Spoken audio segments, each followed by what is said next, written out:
go to get information from there, you can source it from any of your representatives in your respective areas, or you can come to the office of the RCC. We're always open.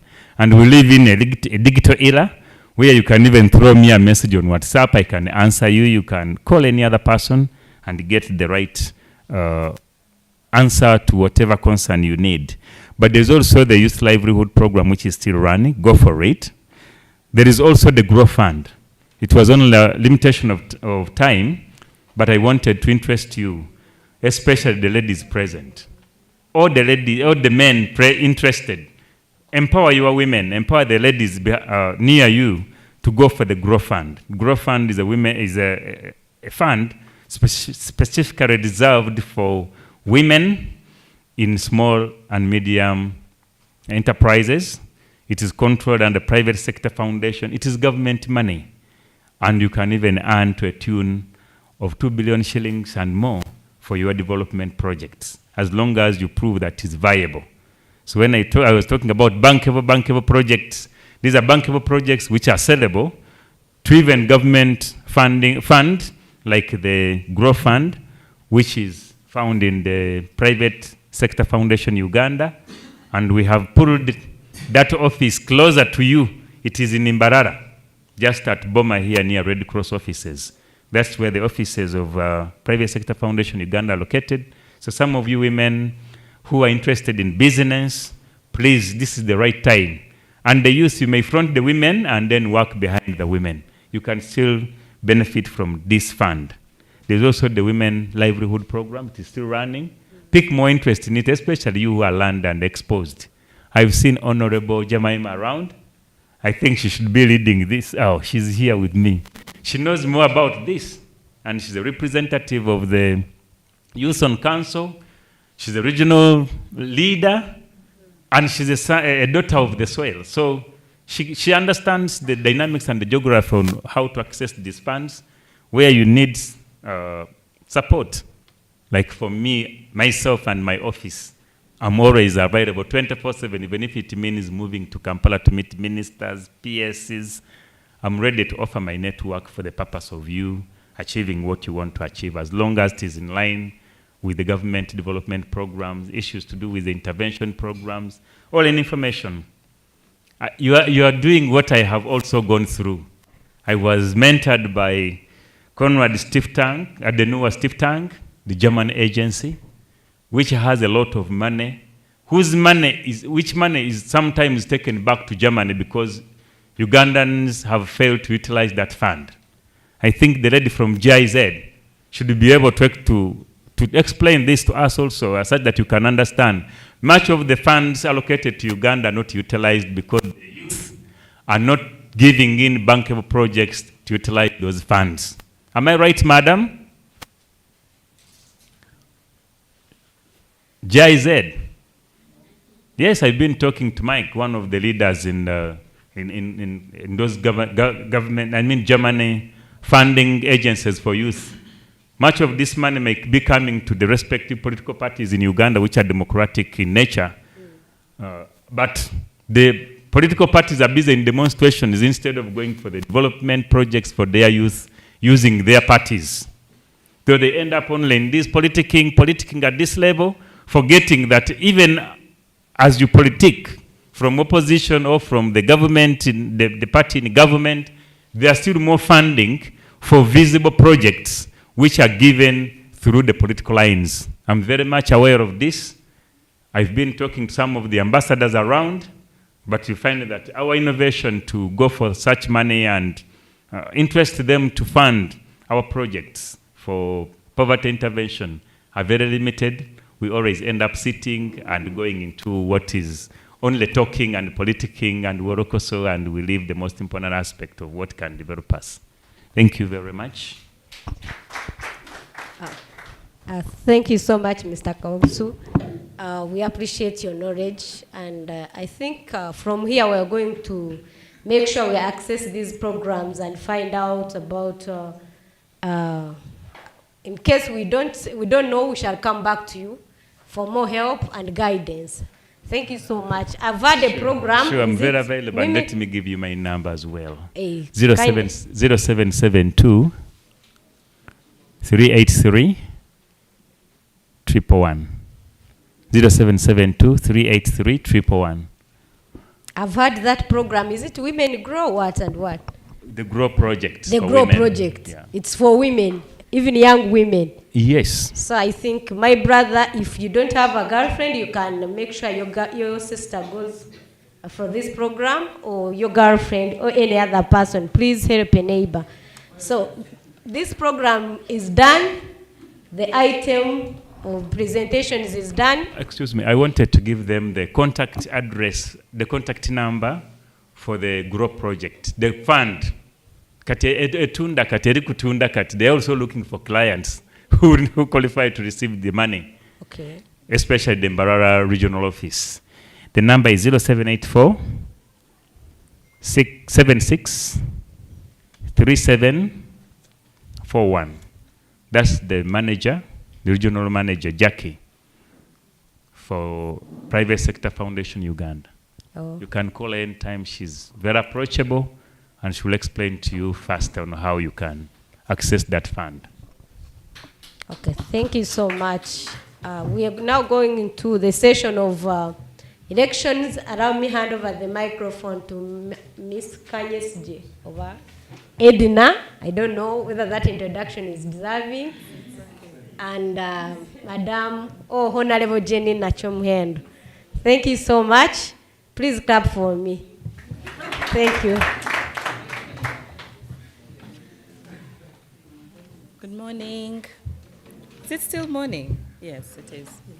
My name is Edna Kanyesje from Faraja, a programs officer at Faraja Africa Foundation. Together with Janina, who is the former speaker, we're going to lead this session. First of all, I want to say that you guys are very lucky to have a very responsive chief guest who has responded to your questions and even given you his phone number. This is the first region we have had this happen. And I think that if you don't utilize this chance, then I don't know. Yeah?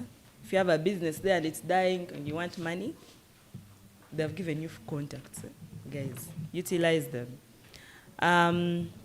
So I'm going to take you through the rules of procedure. What are rules of procedure? The rules we're going to abide by when the session starts. I might not be as loud as Charity, but I will try to speak loudly. So before you is what we call an order paper. This order paper is the agenda, in quotes, of the session. The order paper will be taken over, or the clerk will take us through this order paper. You'll be able to read item number 1, which is anthems. It will be led by one of the clerks. The national anthem, the East African anthem. You people don't have an anthem. There are some regions we've been visiting. And they have anthems. I don't know about Western Uganda. Do we have an anthem? All right. Then we'll have, I'm getting noise feedback. I don't know if it's coming from the people seated here or the technical team. Okay, good. I like attention. Then we'll go to the motions. The motions will be moved by motion movers, who I believe have already been selected and briefed. I'm told this order paper was given to the members of this house digitally before the session. So what we expect is good quality debate. We expect statistics to be mentioned here. You don't just come here and start saying, the other day, I was stopped by police and money was taken away from me. Can you give viable statistics? Can you give, can you not only represent yourself, but also represent the people you've come to represent? Then the second thing we are going to do is to, when you get here, you introduce yourself and the district you're representing. I expect that the people from Mbarara will be the list. Even if you're a resident of Mbarara, you have a district of origin. For example, me, I stay in Kampala, but my origin is Rubirizi district. So I'll come here and say, my name is Kanyesje Edna from Rubirizi district, yeah? Representing the people of Rubirizi district. The The motion mover will come and say, motion of the Western Youth Parliament urging government to enhance access to PDM, but I don't expect you to come here and say PDM. You should say parish development model. Because while for you might know the meaning of PDM, someone out of Uganda might not know the meaning of PDM. Loans and agricultural services for youth. So when the motion has been mentioned, it has to be seconded by 2 people who I believe have already been spoken to outside of this house. So when the clerk calls upon seconders, you have to come and second the motion, 2 people. Then after the motion has been seconded, it is the motion mover has to come back and justify their motion. During justification, what basically happens is the motion mover gives a detailed explanation of what they mean by this motion. Like you're telling people that you're urging government to enhance access. Is it true that there is no enhanced access of these PDM funds? Yeah. Is it true that the reason as to why young people are not able to access these PDF funds is because they are not accessible, or is it because that the young people don't want, or they are not interested, or they don't have, as our Honorable has said, they don't have bankable projects? So you need to come, the motion mover will come and convince us on the same. Then after that, we'll have a debate. The floor will be opened for debate, where I'm going to use quotes again. Proposers and opposers will butt heads, but using words intellectually. You will come and tell us why you think that access is, why you think the PDM funds are not accessible, or why you think the PDM funds are accessible, but the youth maybe don't have bankable projects. I'm just giving an example because it has been spoken about here. That will be the same. After the motion has been debated, then we shall have because some of you will not be able to believe in this motion and say, no. We think that this motion should not read like this. We think that it is the fault of the youth. It's not on the government, yeah? And if it's the fault of the government, maybe it is even a minute issue to the access of to the growth or development of the PDM project for it to achieve its goal. Then the mover will come back and defend their motion. In the defense, the mover is basically convincing you, the members, to support their motion. After they have defended their motion, then the speaker will put the motion to a vote.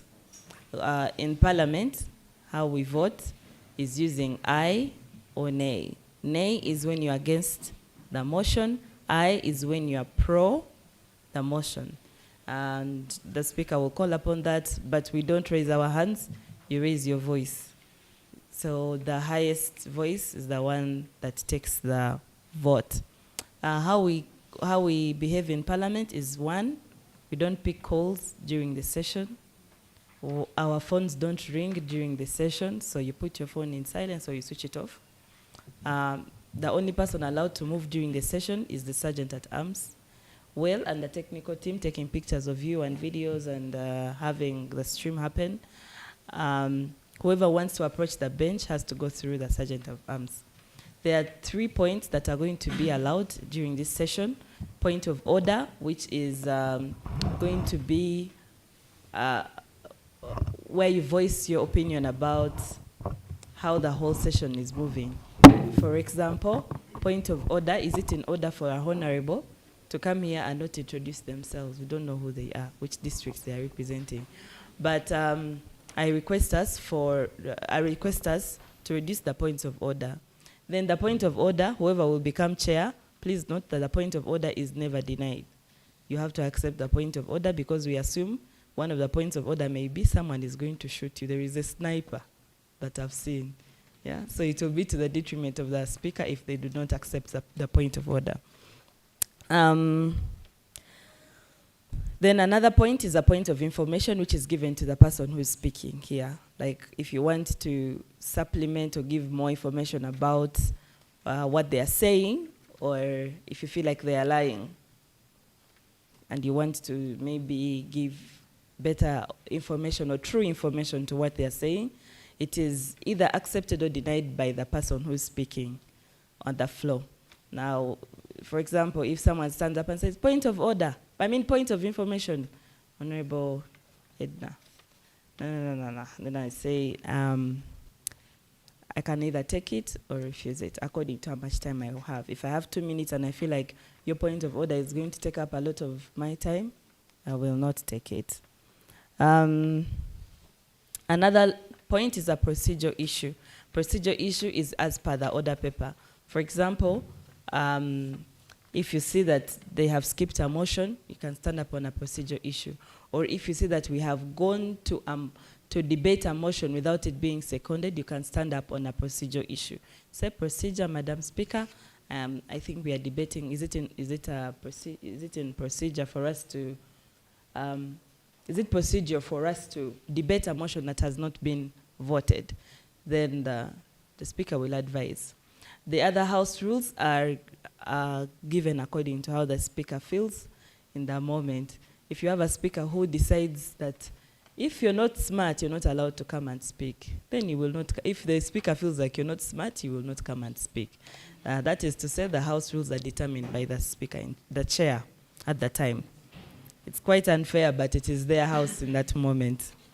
After that, I encourage us, whoever gets on this microphone, please do not leave this microphone without suggesting solutions and without giving, for example, if you're saying we are urging government to enhance access to PDM loans and agricultural services for youth, how do you want government to enhance access? Do you want the PDM loans to be moved from maybe village level, to be moved from maybe city level to village level for you to be able to go to your LC1 and access this money? Like, how? If you leave this place without talking about how and or giving a solution to a problem, then you're just ranting, yeah? And the purpose of this parliament is to get resolutions of the young people of Western Uganda, yeah? And resolutions will be noted down by one, the motion mover, who's going to come and note down the resolution under their specific motion, but then also the resolutions are given by the clerk, are written down by one of the clerks, who's going to come at the end of the session and read the resolutions that have come out of the 5th sitting of the Western Uganda Youth Parliament. I think that's basically it. Those are the rules of procedure. Do I have any questions on the same? Any questions? No questions. Now we are going to go to, sorry? Yes, you want, yeah, please, you can come and, Jemima is a former speaker, so definitely, obviously, her brain is still fresh about the rules of procedure.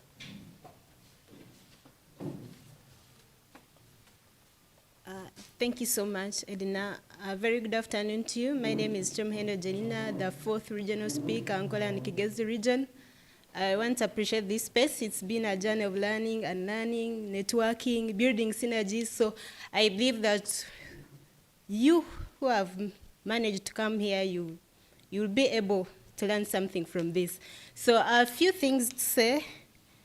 During this session, I want to echo what she said. You have to minimize on your movements. Don't just move up and down. No, you have to really move when you're supposed to move and maintain highest level of discipline and respect. When you're addressing to your fellow member, you call him or her as a honorable member because this is a parliament of our own setting, yes. And then another thing, when we have motions on the order paper, so when the motion mover has already moved and then it's been discussed on, the motion mover will have to come back and make his or her prayers on the motion. Those prayers will be taken up as resolutions for further spaces to be discussed on and taken up. And then when the speaker is entering the chamber, we all stand up. Yes. And do only sit when he has already taken his seat. So you maintain that. When he's entering, you stand up. When he's moving out, you also stand up. That's the procedure. And yes, specifically that's it. And then maybe here, when he has already taken the position as the speaker, is the clerks. The clerks will take through the order paper. It's not the speaker told the mic and said, now we are going to have the anthem, the East African anthem. No, it's the role of the clerk. One of the clerks will take us through the order paper. That's it. Thank you. Okay, clap for Jemima. Right Honorable. I'm actually very proud of Jemima because she has remembered these rules of procedure. All right, I think we are done with the order paper. Now we are going to have the election. Jemima is also going to be my presiding officer, so if you are a candidate and you are banking on Jemima's vote, you'll be as if looking for someone else to represent. So Jemima is going to be with a presiding officer with me, and we are going to have nominations. So this is how we are going to have the election. We are going to have nominations. After nominations, we'll have secondment of those nominations. After you have seconded a nomination, the candidate has to come and accept or deny. Is it called denying? Eh? What Joe Biden did. Eh? That's one. The nomination. Then thereafter, we'll have the candidate, after the candidate has been seconded and the candidate has accepted the nomination, then we can fully nominate the candidate. At the end of the nomination, I will request one of you members, if you feel like all the candidates have been nominated, I request one of you members to stand up and suggest a motion, and move a motion on closing the nomination. Then that motion has to be seconded by 2 people, and then we'll vote on the motion and close nominations. Thereafter, we'll have the candidates campaign for about 5 or 2 minutes according to the number and the time left, 5 or 2 minutes. Thereafter, voting, which is going to be on these ballot papers. You'll just write your candidate's name. Jemima will help me to distribute them, and we'll have a head count and a vote count to make sure that our ballot papers are tallying with the people who are in the house. Then we'll vote, count the votes, then start the session. I would like to just re-echo that voting is not why we are here. It is just part of the process, but it's not our major reason. Our major reason why we are here is to represent the young people of Western Uganda. I believe the reason why we are having young people marching to Parliament is because they don't have anyone to listen to them. They also don't have a platform like the one you're privileged to have to voice out their views. Yeah? So please don't do yourself a disservice to leave this place without speaking about the issues that are faced by the young people in Western Uganda. Especially, I would encourage the women to please speak up. I believe we are few who are here. I can see just by seeing that there are more gentlemen than ladies in this room. But please, that means if you've been selected as a lady to be here, then you're vocal, then you're sharp, you're well-researched, and so please represent that brand. Yeah, otherwise, by the powers invested in myself by myself, I open the nominations. If you have no questions, do you have any questions on SM? No questions? Okay, so can we have nominations? Let's do this very fast so that we finish and start the major reason as to why we are here. Please come.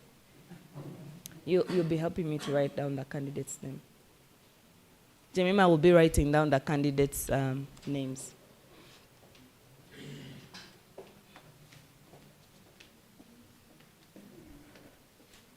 Our guest of honor, RCC, the organizers of today's Western Youth Parliament, the young people gathered here today, I thank you all. My name is Mbarara Johnson. I am the youth chairperson for Mbarara City, who represents Mbarara City to National Youth Council. I stand here today to nominate Ms. Ampire Daffin for the speakership position of today's parliament. Thank you. Thank you so much. Can we have someone to second, two people to second Honorable Duffin? Please come. And a second person? Secondment?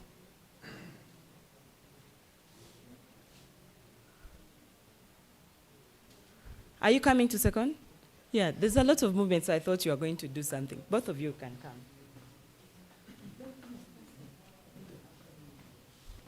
Thank you very much. Bwana Deputy RCC, protocol observed. I am called Dixon BSJ.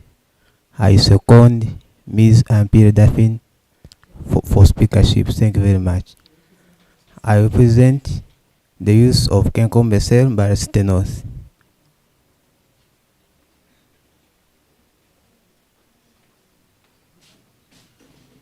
Our guest of honor, the honorable colleagues in the house. My name is Maureen Yakato. I'm a youth leader, and I'm here to second Ms. Ampere Daffin as the speaker of the day. Thank you.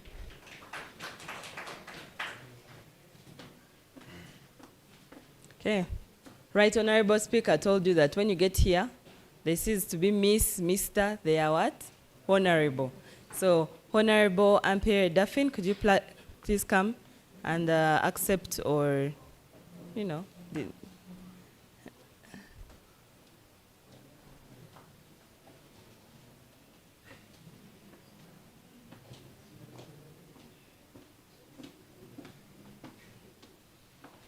Good afternoon, honorable members. My name is Mbarara Daffin, and I accept nomination for speaker. I am representing youth of Ivanda district.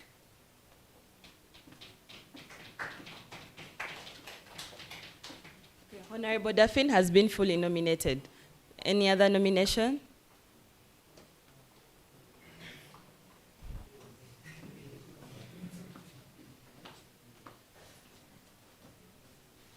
Thank you so much, moderator, our chief guest, former speaker, honorable colleagues, good afternoon. My name is Alan Mhandichi. I represent the youth of Mbarara district, and I've come to nominate Honorable Kamuka Madalias for speakership. Thank you so much.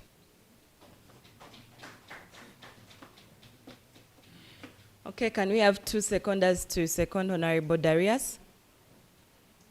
Second person?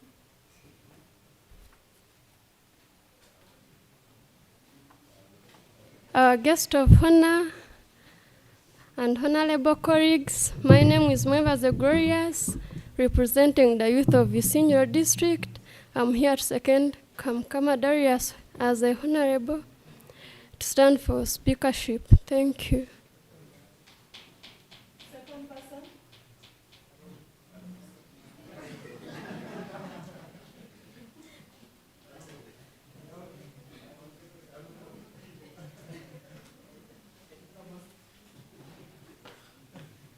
Can we please have a second person to nominate Honorable Darius?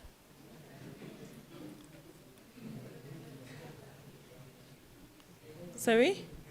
You can't nominate a different candidate and then second a different one.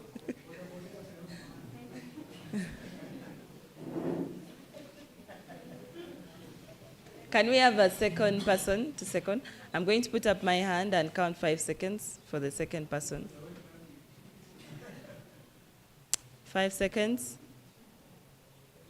4 seconds. 3 seconds. 2.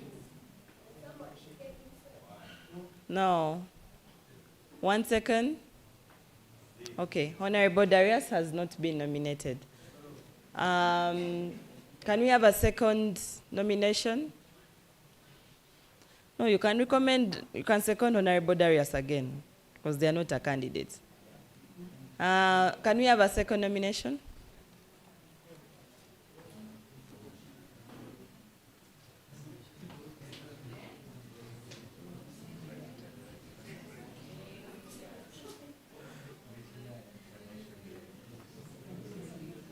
Thank you very much. My name is Gerard Arinitwe, and I would like to nominate myself. I represent Mitoma district. I've come a very long way, and since no one can nominate me here, I can nominate myself.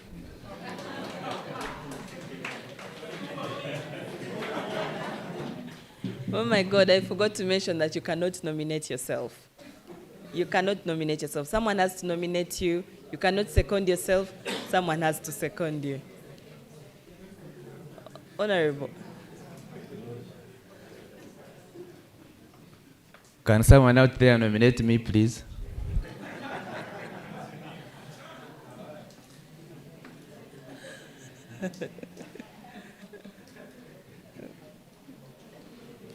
Bambi partners and technical team cannot nominate. Are you coming to nominate? Okay. You cannot nominate. Partners can't nominate. Don't. Okay. If the nominations are done, we can move a motion to close nomination.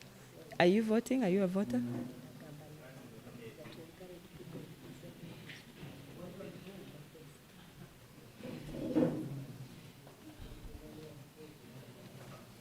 Everyone is allowed to become a candidate for speaker.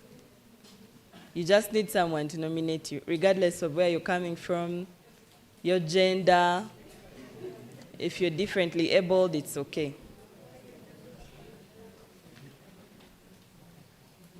If there is no other nomination, can we have a motion to close nominations?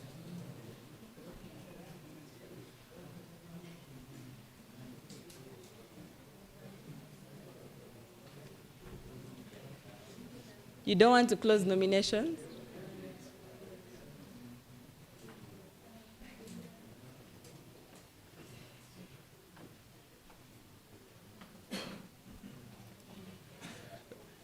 The chief guest,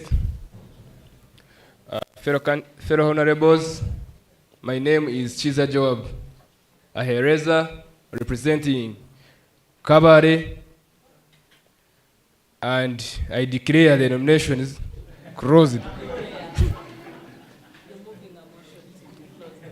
I'm supposed to move a motion. I'm moving a motion to close the nominations. Good afternoon. It's not yet afternoon, but you cannot declare. I'm the only one who declares. Eh? Okay, can we have two people to second this motion? Please come.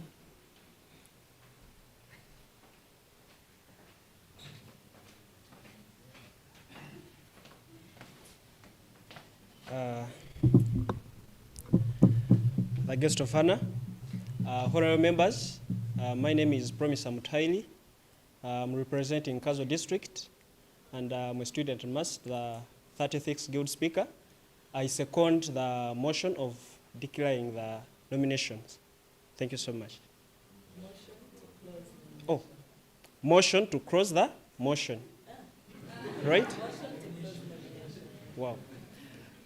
The guest of honor, honorable members, my name is Promise Amutaili, and I represent Kazo District, and I'm here to propose, I'm here to second the motion of closing nominations. Thank you so much. By the way, if you've not yet stood here, you won't know the pressure. But and we are all here to learn. The Youth Parliament also gives an opportunity for future MPs. Yeah, when you get there, you already know what to do.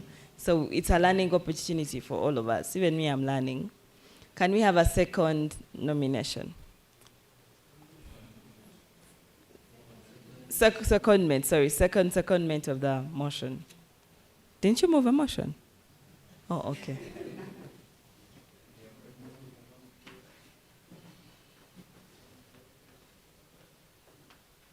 Once again, good afternoon. My name is Alan. It is an afternoon. My name is Alan. I represent Mbarara district, and I'm here to second closure of nomination. Thank you so much.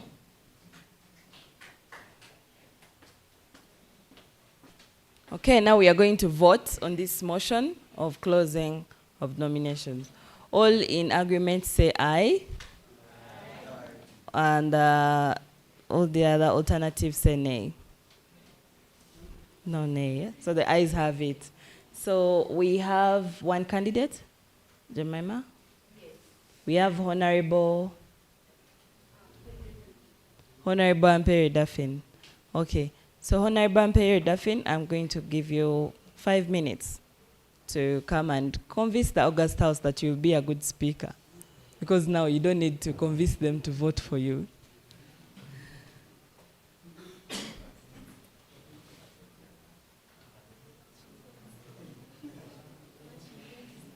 How you intend to lead us in this session?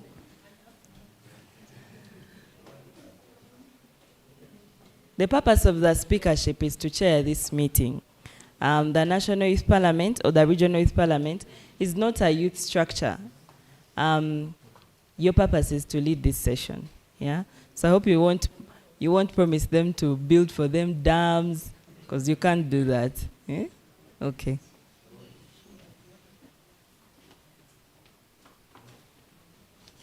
Good afternoon once again, fellow honorables. My name is Mbarara Daffin.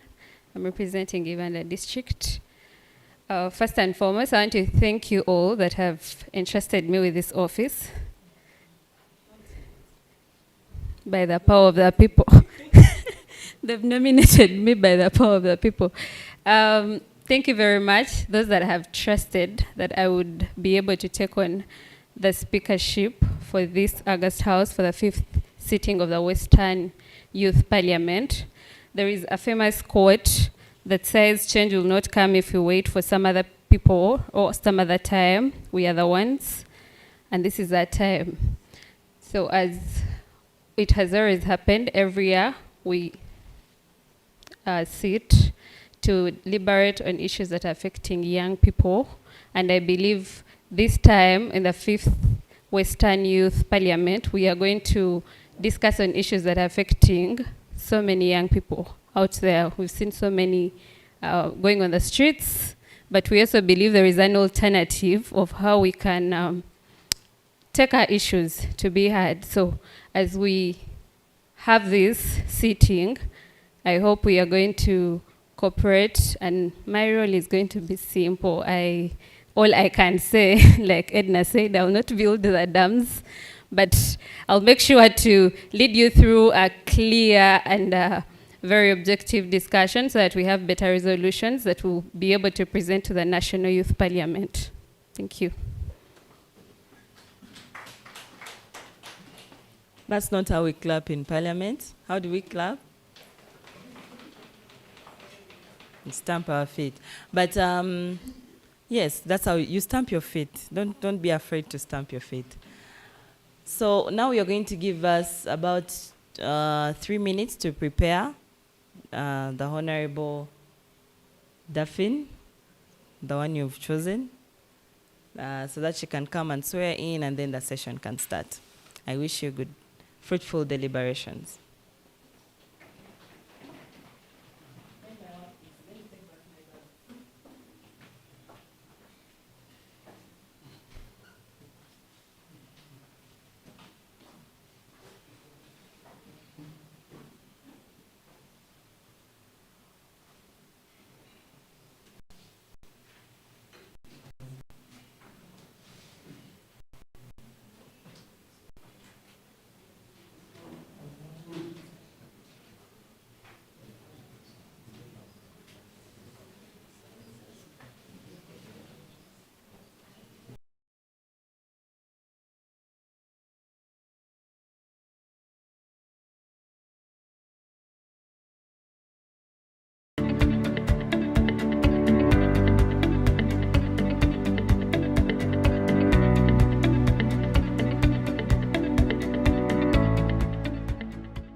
Faraja Africa Foundation and her partners organized the East African Youth Parliament in 2018, following the establishment of the East African Community, which comprises of 7 member states: Burundi, Rwanda, Kenya, Sudan, Tanzania, Uganda, and the recently added Democratic Republic. Well, my name is Abdullahi Lugome. I'm a speaker of East African Youth Legislative Assembly. When you talk about the East African Youth Parliament, and I was the first speaker, I traveled all the 6 countries by bus. I met, a lot of young people. I got a big connection with them. So that's really inspired me that what am I going to do after finishing being a speaker? So being a partner was the first thing I was looking to partner with Faraja and continuing supporting young people. And actually, we did it. We started advocating for the post-parliament agendas. The East African Youth Parliament, also known as the Vijana Assembly, is a platform that provides young people with a dedicated space to participate in regional governance, advocate for youth issues, and contribute to the development and integration of the East African community. What sparks your participation in the East African Youth Parliament? I'm passionate about East Africa. I'm a Pan-Africanist, and I love having that nationalism, especially East African, like how they say Africa is our business. To me, East Africa is my business. An important thing to note about this year is that for the first time we have DRC on board, and Chris is not only the representative from DRC, but also the clerk for the 5th East African Youth Parliament. I've learned so much from them, and one thing is for sure, the future of East Africa, as one of the honorable said, is in safe hands. Learning about integration and how we as youth could benefit, on some of the things going on in the YALA as an institution, but also how do we get more, Congolese youth mostly to join this movement and help advance the region of East Africa community as a whole. The sexual reproductive health bill is pertinent to major issues concerning sexual education, issues concerning reproductive health, issues concerning the rights of people generally, inherently rights such as abortion, rights on segregative mothers, and all those, without forgetting menstrual health and hygiene. When we look at East Africa in general, we are really blessed with abundant resources, especially agricultural resources. But the agricultural resources are not utilized economically and sustainably in East Africa. And that's why I raised that motion to urge the young people to really engage in the agricultural business. So we need to understand, especially the young people, they need to know that agriculture is the backbone of Africa in general. We started advocating for African Charter on democracy, election, and governance. But also, we were also advocating for South Sudanese to enter to Tanzania without paying visa. In that time, it was just like recently they were entering to the community, and still the young people from South Sudan, when they came to Tanzania, were entering by paying visa. So also we advocated for it, and that was the best practices. In a nutshell, the EAYP aims to have young men's and women's voices in the critical decision-making processes from national to regional legislative processes, inspiring a coordinated regional governance framework while being the key enablers of change.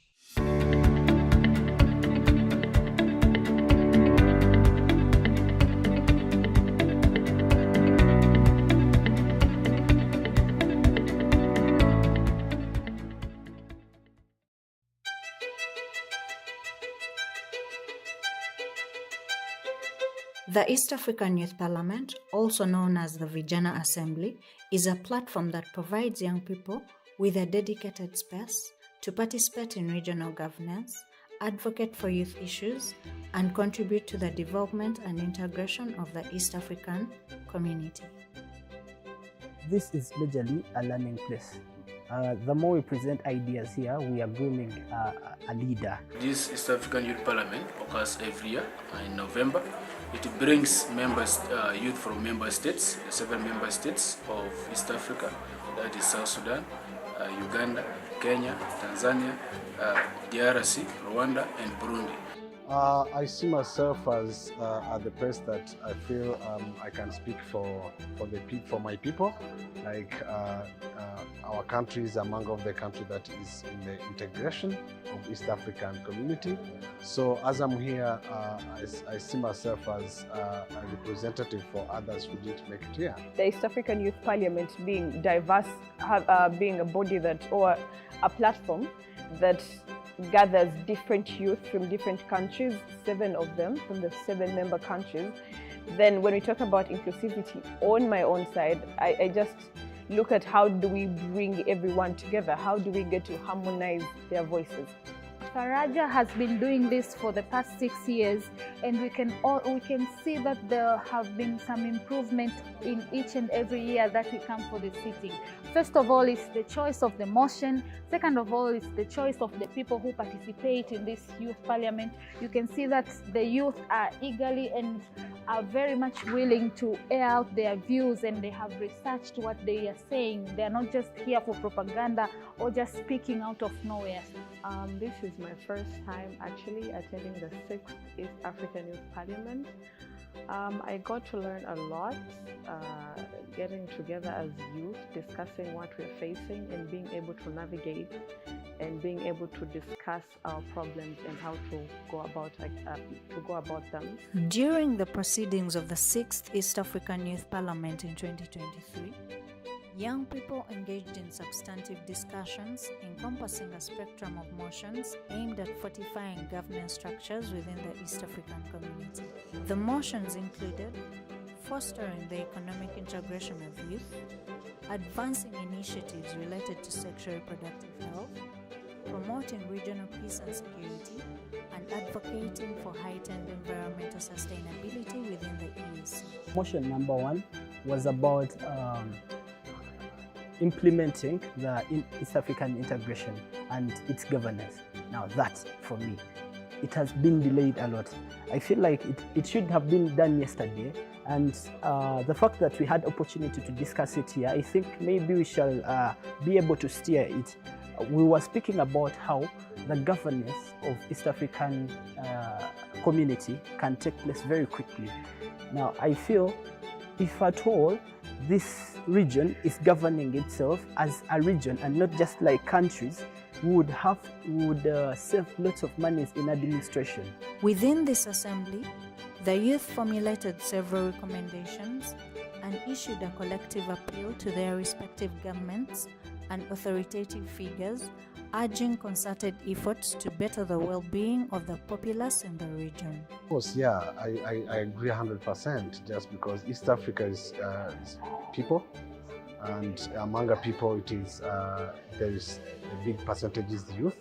So it is all about the activity that the integration is about us. So we have to take part, we have to take a role in order to make this integration be beneficial to everyone. Kenya, Tanzania, Rwanda, Burundi, South Sudan, Congo, all of them have embassies in most of these countries. But if at all we were one region and we have just one governance, we would have one embassy, and that all that money that is being spent in about 7 embassies, that would be just one. But also lots of things that are being different. We could pick what is better in Tanzania, pick what is better in Uganda, Kenya, and all of it is together. We are only picking the good, and we have one government of many good things.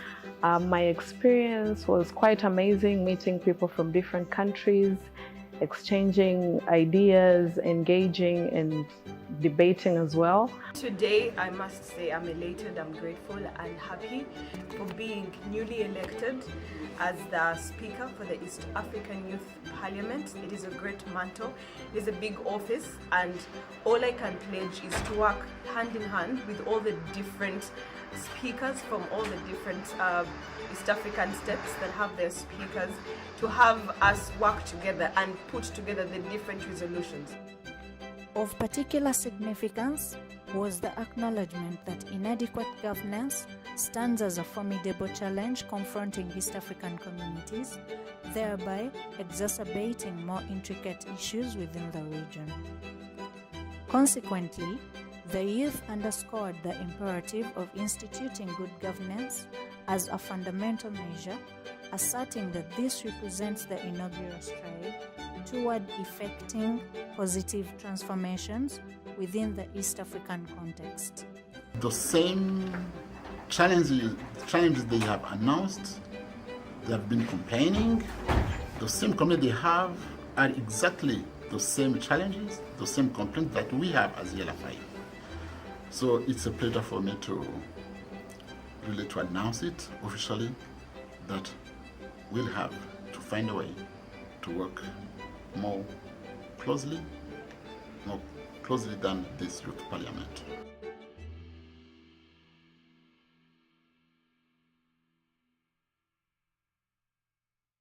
Whenever issues of young people are not spoken out by young people themselves, they don't necessarily get audience.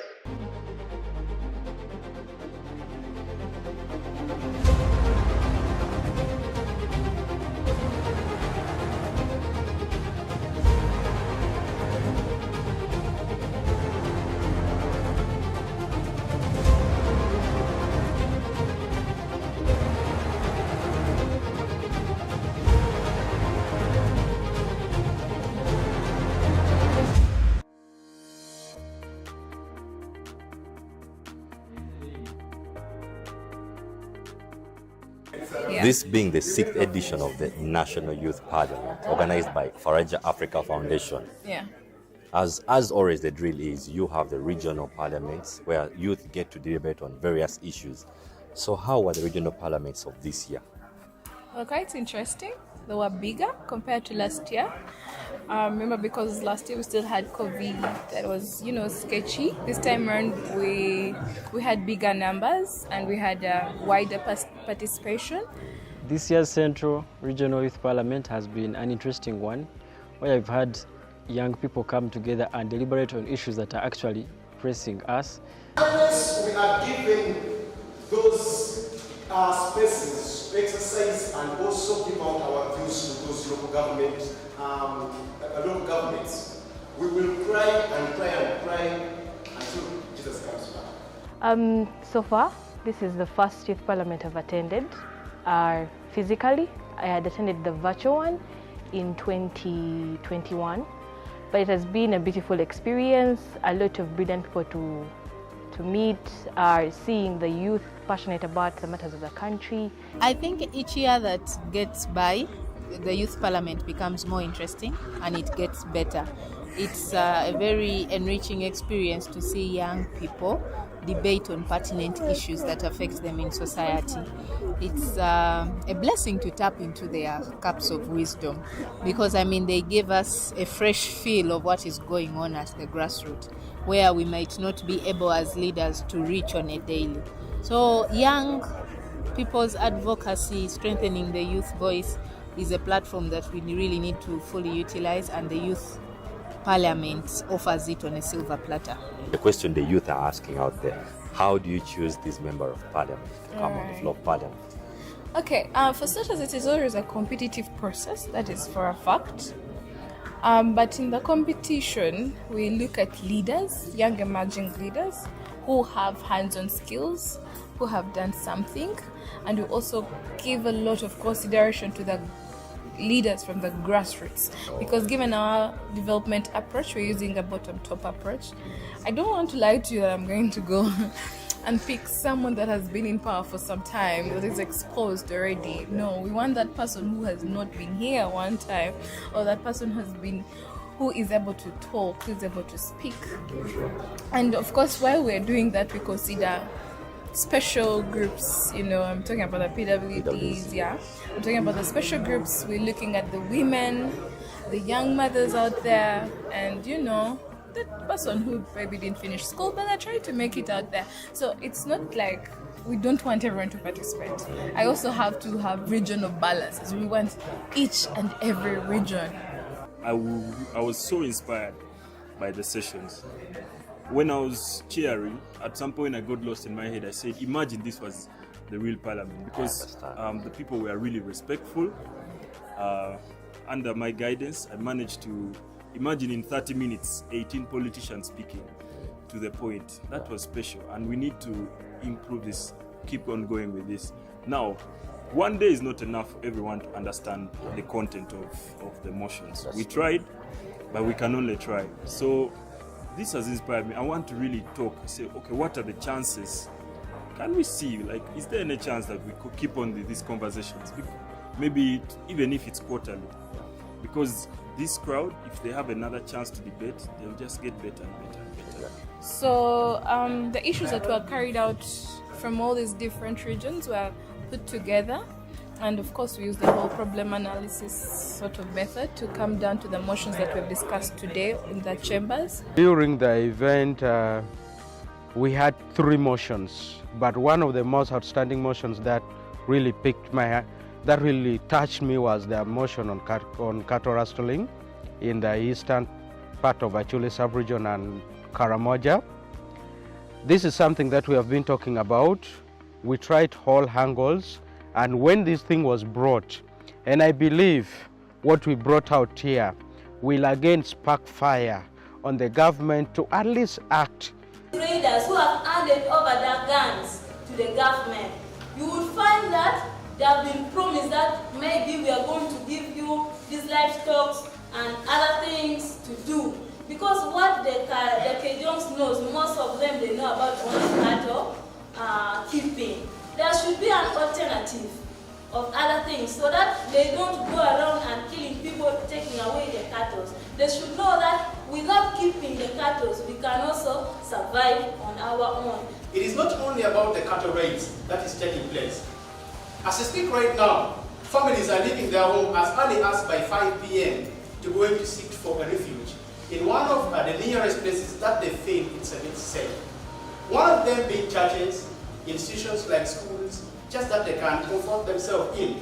Because these cattle raiders are no longer only taking cattle, but they're also killing people.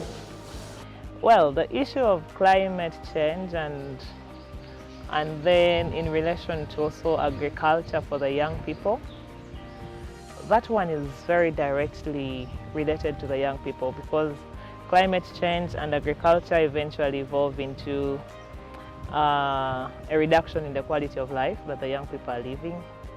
And if young people cannot live a certain quality of life where they can have their basic needs and all that, it can set grounds for other challenges to rise, especially community-based challenges. We've had a discussion around land, and this has been a very big challenge, where we have people have been losing their land grabbers. We've had people owning.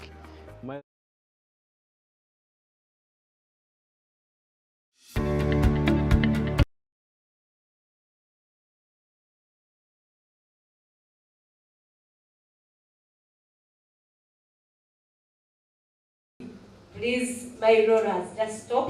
Let me leave the mic. And giving the much needed attention. Thank you so much. You can clap for yourselves.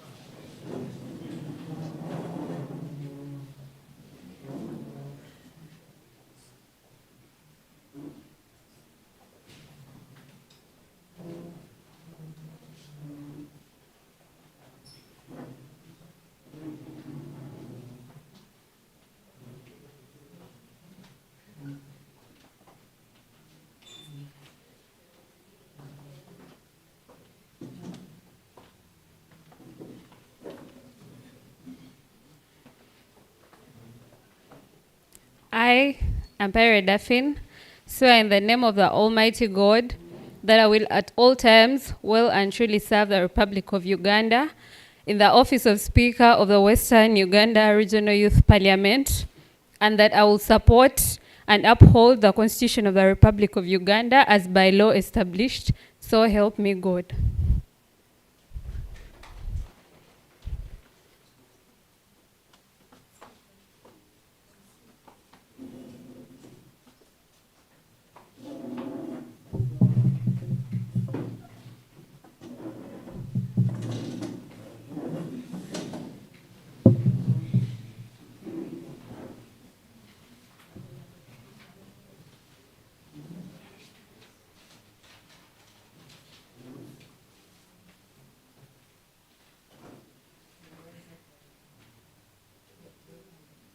I welcome you to the fifth sitting of the Western Uganda Regional Youth Parliament.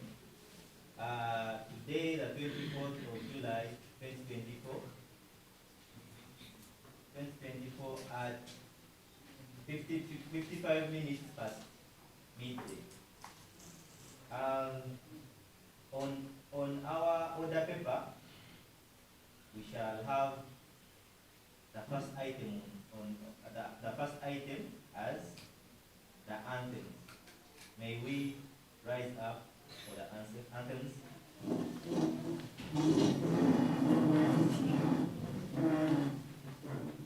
We shall begin with the Uganda National Anthem. Oh, Uganda.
We shall go straight to the prayer, which I will take you through.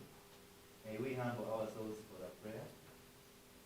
Almighty Father, we thank you for this day. We thank you for the gift of life. We thank you for we have reached here successfully and safe. We ask for your guidance in today's proceedings. May we discuss each and everything well that represents the actual things of the young people of Uganda. I ask all this through Jesus Christ our Lord. The next on our order paper,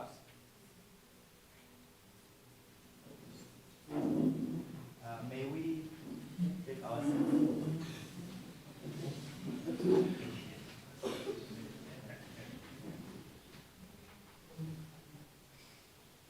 The next item on our order paper, we shall have remarks from our speaker. Thank you very much. Good afternoon once again. My name is Faraja, and the speaker that is taking to the fifth sitting of the Western Uganda Regional Youth Parliament. I want to thank you for trusting me for this office. And my words are going to be very brief, but I want to emphasize a few rules of procedure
our views and our different opinions. Then I'm going to also request the August House that anyone that comes to this platform to say anything, please remind us of your name and the district you're representing, and do not leave the... Sorry. Please remind us your name, give your introduction with your name and the district of origin that you're representing, then also give us solutions, tangible solutions that you would want the government to do for your young people. Thank you. I wish you a very wonderful deliberation as you air out issues that are affecting the young people. Our next item on our order paper, the motions. And the first motion of the Western Youth Parliament urging the government to enhance access to parish development model loans and agriculture services for the youth will be moved by Honorable Sigire Adonia.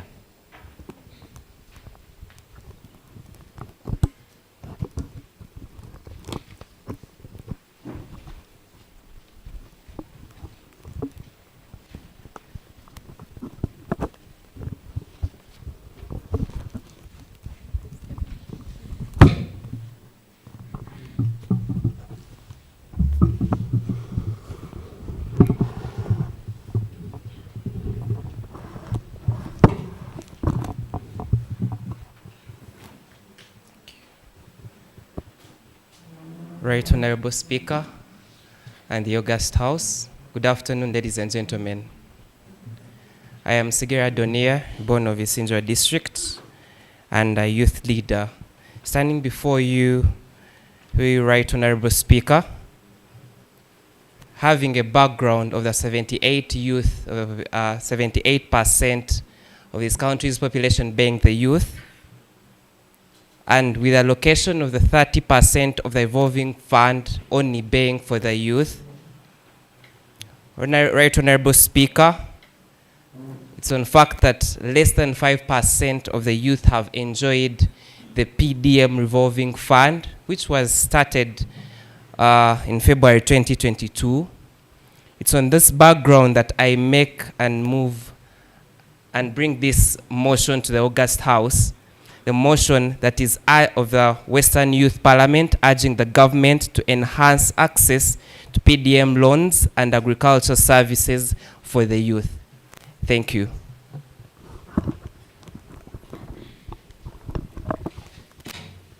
Honorable members, can we have 2 seconders to second the motion that urges government to enhance access to parish development model loans and agricultural services for youth?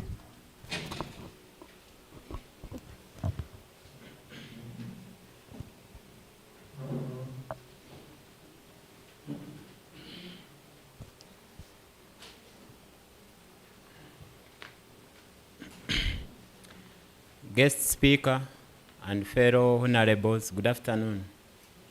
I'm Ario Dennis from Mbarara, representing Mbarara district. I support the motion. Thank you very much.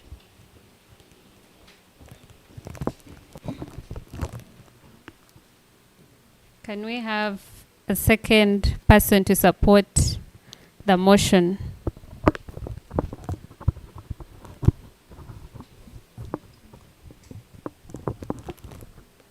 Can we have a second person to support, a second honorable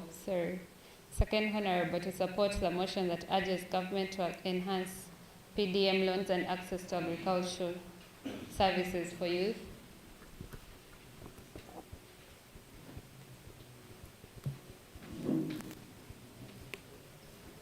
Right Honorable Speaker, my name is Collins Bills Tuliahebwa. I represent students at National Youth Council. I move to support the second, to support the motion that urges the government to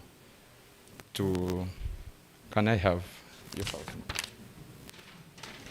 I move to second the motion that urges the Western Youth Parliament to urge the government to enhance access to PDM loans and agricultural services to youth. Thank you. Honorable members for the 5th sitting of the Western Regional Youth Parliament, Honorable Adonia urged government to enhance access to PDM loans and also agricultural services for youth. He claims less than 5% of young people have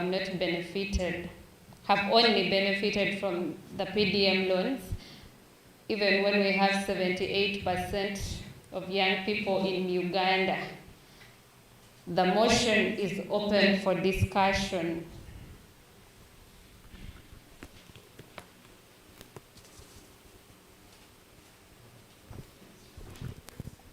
I am opening the floor so that the honorable members in this August House can discuss the motion that has been presented by Honorable Adonia.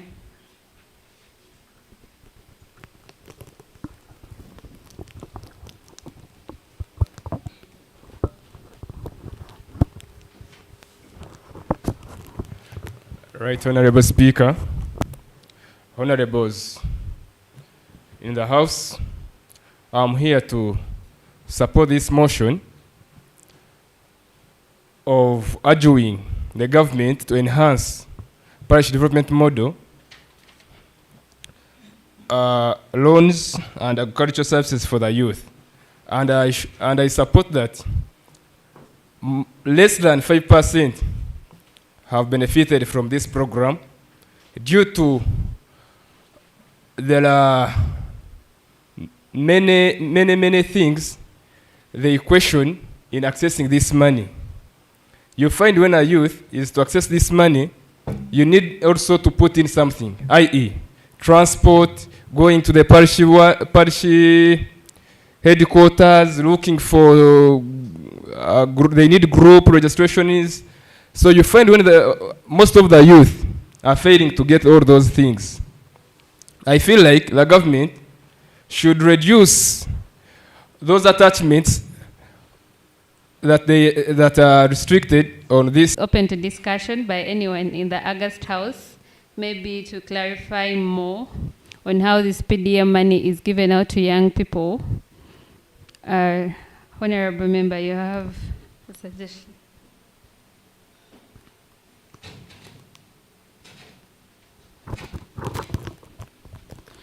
Thank you so much, Right Honorable Speaker. My name is Kamkama Darius. I represent the people of Ntungamo. And I support the motion of the Western Youth Parliament urging the government to enhance access to PDM loans and agriculture services for the youth. From what my honorable colleague has said, there is a point of honesty that is required. Like if they say that 30% is going to the young people and it is entitled to the young people, is it really being done? Is it really what is going to be done in access this money? I want to give a short example. 2 weeks ago, I was attending some leadership conference, and how I wish every person can get the example out of this and we compare with what is happening with PDM. The leadership conference was being attended by delegates from different countries all over the world, different continents, almost every continent was represented. And we had one evening outside the sessions, and we were seated as members from different African countries. As we were discussing, there came this person from USA, and he wanted some simple help on hotspot connection for 2 minutes. He said, I would like you to connect me on your phone. I use your data for 2 minutes. And this guy comes in, they connect him, and he uses, immediately after 2 minutes, he says, I am done, thank you so much, I no longer need the data.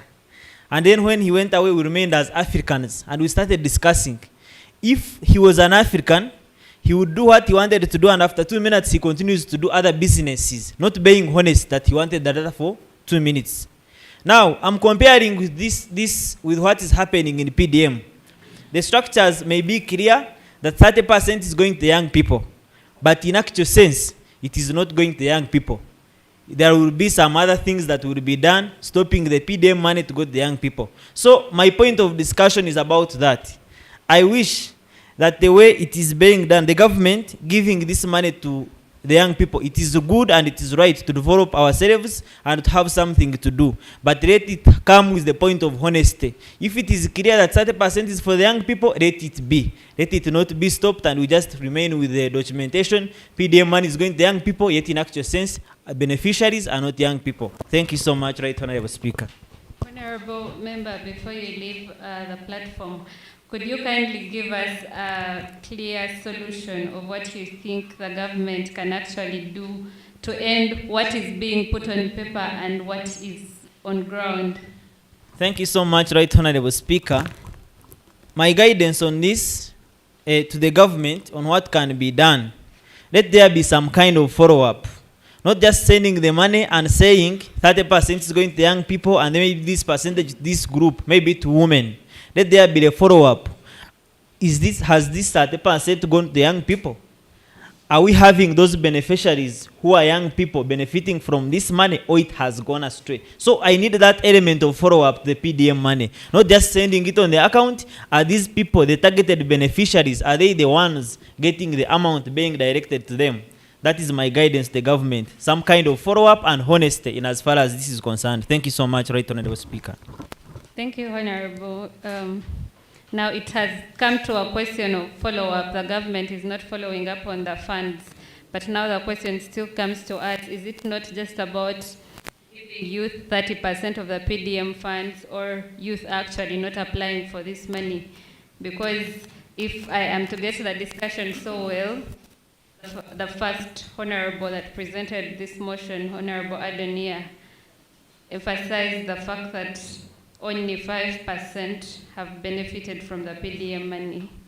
And this is because most of them actually lack a few things that are needed when applying for this money.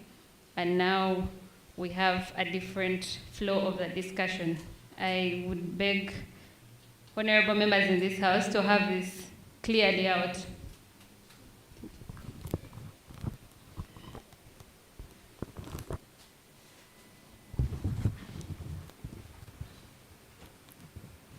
Thanks, Right Honorable Speaker. Madam Speaker, on the reference to the Honorable Member who has tabled the motion, indicated clearly that... Honorable, can we have your name and the people you're representing first? Sorry, Madam Speaker, by name of Kavi John, I do represent the youth of Mbarara City. Madam Speaker, on the reference to the Honorable Member has tabled the motion, indicating that 5% of the youth are the ones that have benefited from PDM. Madam Speaker, I do differ from that reference, that statistic. Honorable Speaker, I know that as far as PDM is concerned, it had some issues as far as circulars were concerned. PDM saturated almost more than 5 circulars. The first circular could indicate something, the next circular indicates something. The first 3 circulars were showing that the youth are going to be benefiting in groups. At the last, they are going to be benefiting like any other person. And now, currently, the youth, sometimes when we say 5% and you are in the group of the youth, you find that you don't benefit. You say like as if they have not benefited. But we have forgotten the other women who have produced more than 5 children and they are age of 24. They are also youth. And they are in other groups. They also consider them. Now they move on the national ID, not purposed to be within the group of the youth. But the other category of women that fall in that age bracket, they are also considered as the youth. And they count them. they increased that percentage of 5%, which the honorable member tabled, Madam Speaker. So, however, we haven't reached 30% exactly, but we are in more than 20%, Madam Speaker, as far as statistics are concerned. I do refer to the statistics of Mbarara City. Madam Speaker, the 30% to the youth, who are those, as I indicated? They are any person. So I myself, I can also apply in another group, not indicated the youth. They also count me as the youth. Even if you also pursue another group, they also indicate it to be the youth. And also the applicants, Madam Speaker, our fellow youth don't apply them. They think things are complicated. When they apply via the youth group and they don't pass through, they say the youth don't benefit. But there are other youth that benefit. Here, amongst ourselves, there are some who have benefited them and they have not invested in. For example, within the Kamukuzi ward, I do also appreciate it. These people have benefited. Those have applied for. Also within your parishes or wards, they have benefited. However, the other percentage haven't been fulfilled. I also urge the government, Madam Speaker, that they should be streamlined. Streamlined, that at least the youth to be, because also they are representative on the PDM circle, PDM parish committee, they don't have powers. They're going to they find themselves, they have already selected their beneficiaries. They don't participate. They only consider the chairperson, the secretary, and any other ones. Apart from that, Madam Speaker, I don't support the motion that less than 5% or less, they don't benefit, Madam Speaker. They do benefit. Thank you, Honorable Kavijijan from Kamkuzi. From your submission, it takes out the fact that Honorable Adonia says less than 5% have really benefited from this PDM money. And from your statistics, you claim 20%. And this is per Mbarara City, just to be sure. And Honorable Kavich also says the government should streamline, which I do not know if the August House is willing to support, because he seems not supportive of the motion. As we move on, he's going to clarify. I will also ask one last speaker, Honorable Fahad, to comment about access of the PDM funds. Then we can have the motion mover to come and support his motion.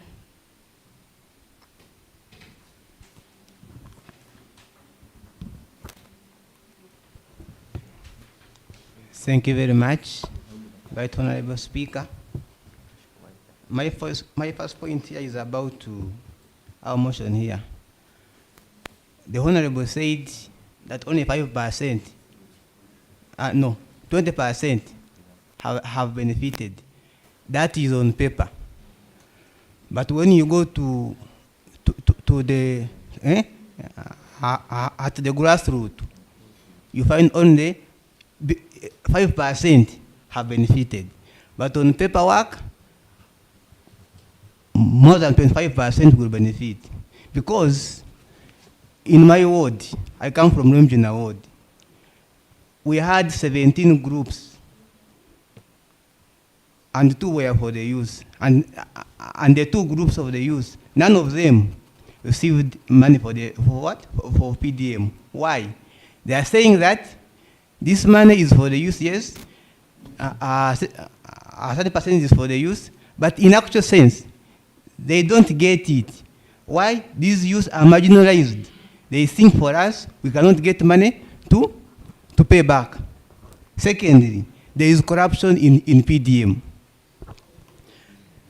The Honorable said that in Kamukuzi, they are receiving money for the PDM, and it is true, because it comes from where?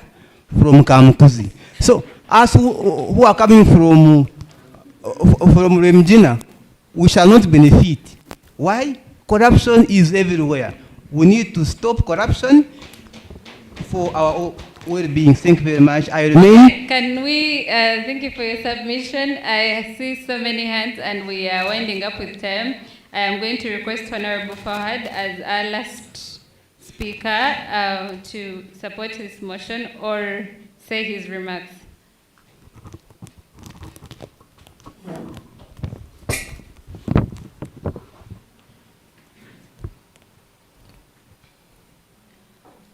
Thank you so much.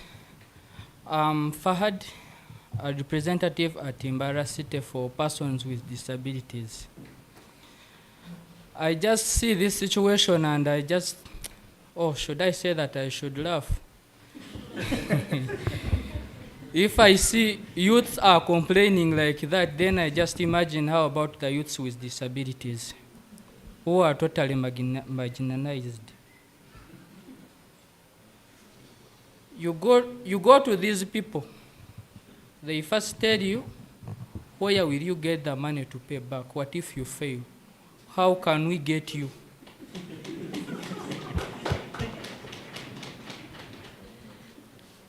These people, in truth, they don't consider youth.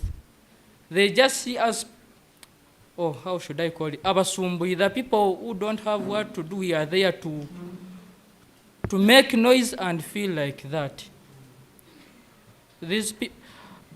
On another side, the other part of the discussion, I have not heard its discussion. It's like we have not discussed on agriculture, so I feel like it should be discussed also. Thank you. Thank you, Honorable Fahad, for your submission. I will call upon Honorable Adonia, the motion mover, to support his motion.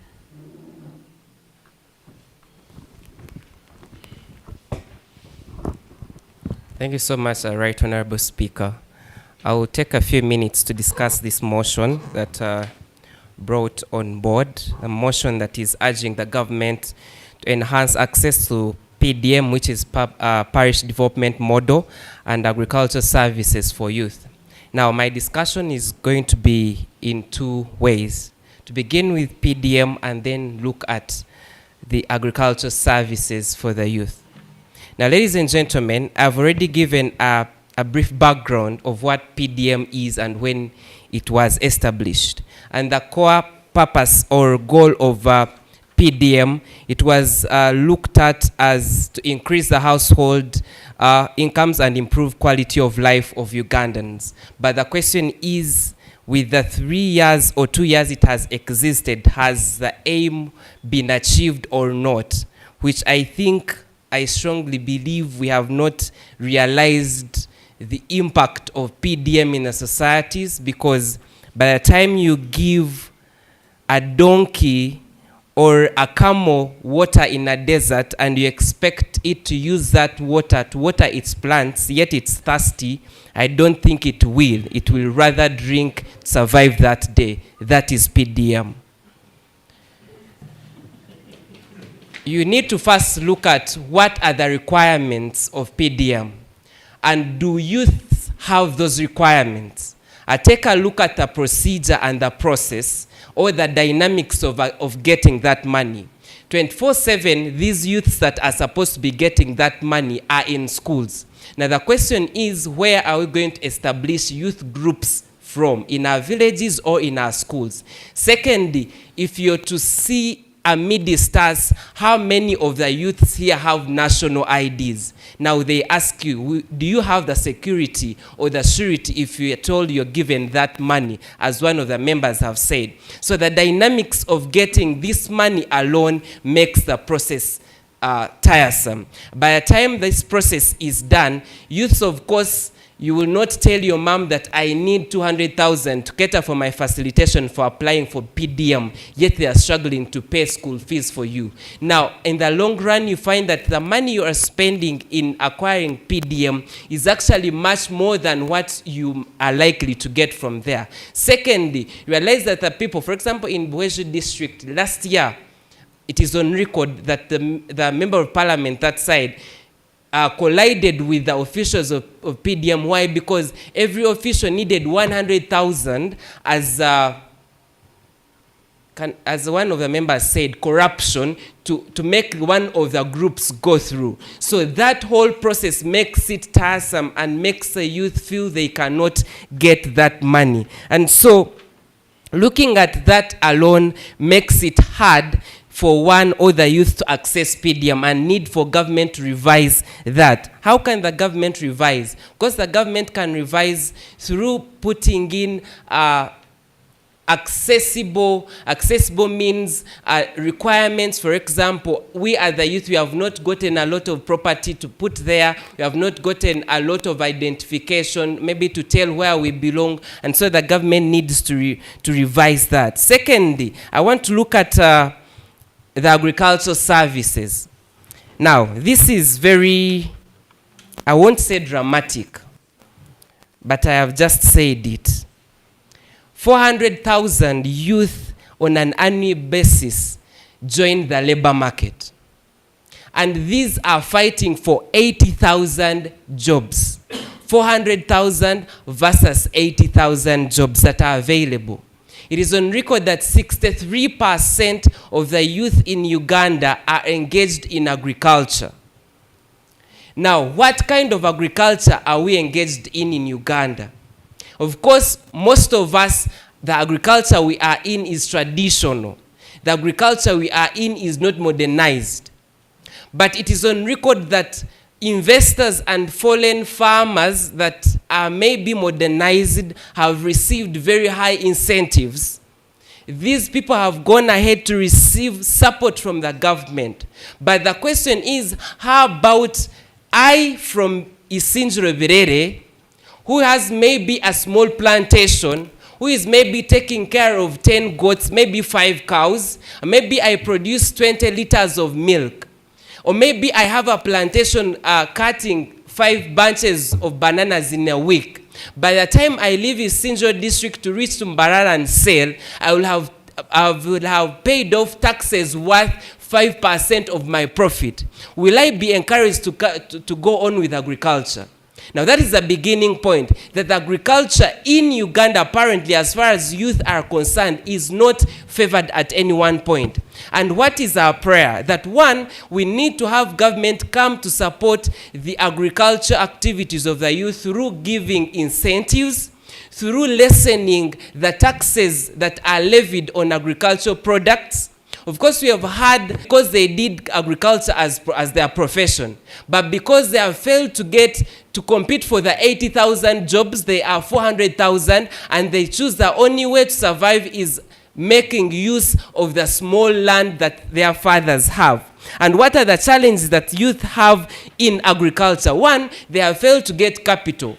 Of course, when you go to the small circles and small banks, they will not give youth loans because youth do not have security, they do not have surety, they do not have, the banks cannot be sure that you're going to pay back the loans. And so we lack capital to start our own businesses. Secondly, we do not have land. The youth do not have capacity to buy land. By the fact that you've left school, your father and mother automatically will think they will now start getting bread from you, but they are suffering in real case. As I conclude, we have high taxes levied on goods and agricultural products and even the equipment used in these agriculture activities. And lastly, challenges of decentralization, where you find that one, there are equipments being released by the government, by the time they reach the youth, you find that they cannot access them. In my last statement, can we have your prayer to this August? In my last statement, Right Honorable Speaker, it is just in this way that the school, my analogy is simplified, that the school needs a book from a student. The school tells the teacher that a book is at 1,000. The teacher will tell a student that the book is at 1,500. The student will tell a parent that a book is at 2,000. Of course, the parent will also go ahead and say that the mother will tell the dad the book is at 2,500. So the level of corruption has gone that every stage wants to cut off from whatever they are working on such that they can benefit. If that is not solved in Uganda, youth are not yet to survive. As our prayers, Right Honorable Speaker, as far as parish development model is concerned, one, we need to realize a change in the dynamics and the processes that youth go through to get this money, or PDM. Secondly, we need to check, our prayer is that the procedure that the government has put in place for the youth in particular, the 30% or the 78% of the population who do not have identification, who do not have surety, who do not have youth groups, most of them are scattered, that there need to be change in the procedure to apply for these funds. And also, as one of the members said, we need to have the representatives of the PDM committees listened to and heard on these committees. That put in place, we shall see youth continuously getting encouraged to access PDM. And on the side of agriculture, I would love to encourage and call upon the government to support the youth in agriculture. Not the youth that have started agriculture with capital of 50 million, but even when I have started with my 150,000, I'm selling matoke, I'm selling pineapple, I'm selling maybe any kind of juice, and these taxes are becoming bottlenecks for the success of the agricultural products of the youth. If a youth can manage to start maybe small businesses, the only thing that can support them are the taxes if they are waived away, such that I can grow and have capacity to have bigger businesses. I rest my case. Thank you so much, Right Honorable Speaker. Thank you, Honorable Adonia, for moving the motion and having said your views. At this particular time, I'll ask the honorable members in the August House that if you are in support of the motion that says government should urge the government to enhance access to parish development model loans and agriculture services for youth, if you're in support of this motion, say aye, and if you're against the motion, say nay. The ayes have it.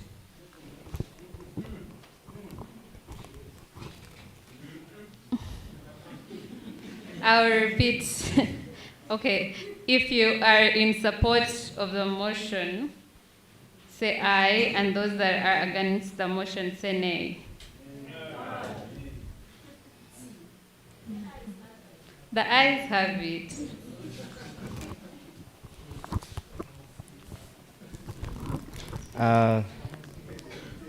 Honorable members, the second motion on our order paper tasks this Parliament for a resolution urging the government to prioritize investment in climate change. I repeat, a motion for a resolution of the Youth Parliament urging the government to prioritize investment in climate change will be moved by Honorable Trevor Amanya.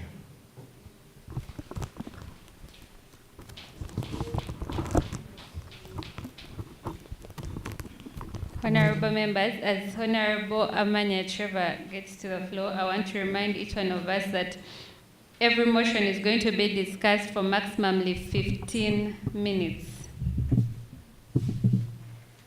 And each floor speaker is going to have only 2 minutes. When you come to say your argument, please utilize that 2 minutes, then we can move on. Thank you. Right, Honorable Speaker, members of the August House, and any other parties present. My name is Trevor Amanya, representing the youth and people of Bushenyi District. My task tonight is simple: to move this motion for a resolution of the Youth Parliament urging the government to prioritize investment in climate change. Right, Honorable Speaker and members of the August House, investment in climate change is a holistic approach to address today's most pressing challenges for youth. What do I mean by holistic approach? It is capable of driving development and growth in the most critical sectors of this country, that is agriculture, energy, manufacturing, among others. Therefore, As I conclude, I would like to put to your notice that this approach agrees with the revolutionary ideas of the ruling government. Not only that, but also the latest national development goals, the international or global sustainable development goals, and lastly, the international pacts and agreements that this government or this country subscribes to. I take my leave for now. Thank you, Honorable Amanya Trevor. Can we have someone second the motion?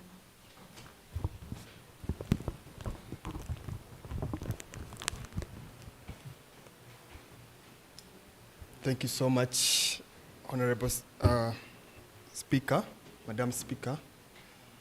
Fellow honorables in the House, good afternoon. My name is Isaac Mwezi, representing the youth from Kasese. And I'm so happy to second the motion urging the Youth Parliament to prioritize investment in climate change. And I, for one, coming from Kasese, we are always affected by floods, landslides. I think Honorable Isaac. Yeah, thank you so much. Honorable Isaac, are you seconding the motion that the Youth Parliament should prioritize investment? Yes. The Youth Parliament? I second the motion that the Youth Parliament to prioritize investment in climate change. Thank you. I think you're seconding a different motion from what has been moved. Prioritizing investment in climate change, the second one. Okay. Right, Honorable Speaker, I beg your pardon on that. The motion that has been moved, it's a resolution of the Youth Parliament urging the government to prioritize investment in climate change. Madam Speaker, I beg your pardon on that. I second the motion of Youth Parliament, the resolution of the Youth Parliament urging the government to prioritize investment in climate change. Thank you.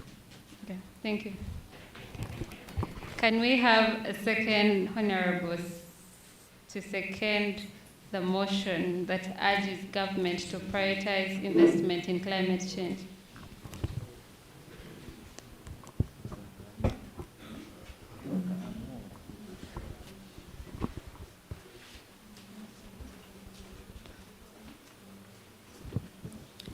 Thank you, Honorable Speaker. And my fellow parliamentarians, I'm by names of Chogabre Scovia, representing Isinjo District. I hereby second this motion, urging the government prioritize investment in climate change. I submit. Thank you, Honorable Anita. Right. Honorable members, we have a motion number 2, which is item number 7 on our paper, a motion for a resolution of the Youth Parliament urging government to prioritize investment in climate change. Open for discussion.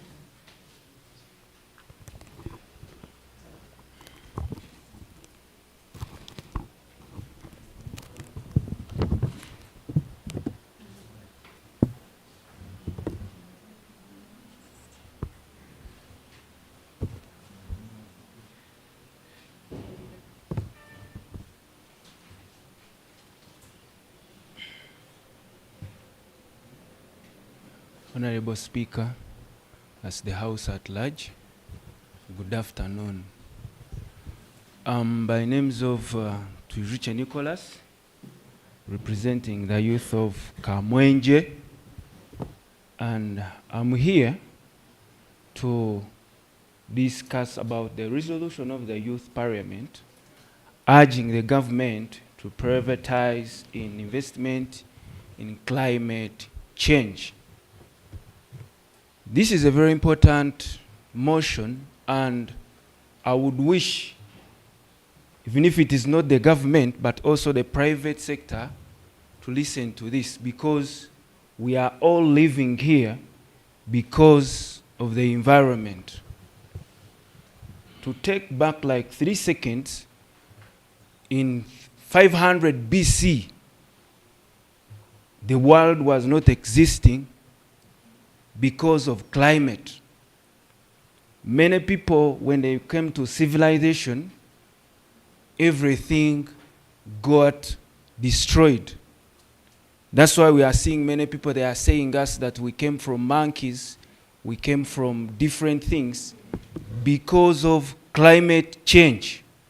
I would urge the government to invest, most especially with the young, energetic people, to be part of the change of this climate.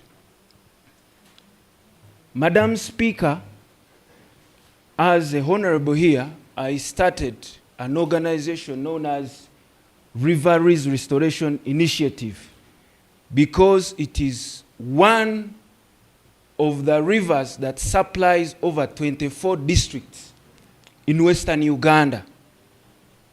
Through this Parliament for the youth, I would urge the local leaders who are around, plus our youth leaders, to listen to this very carefully if we want to see our 7th generation.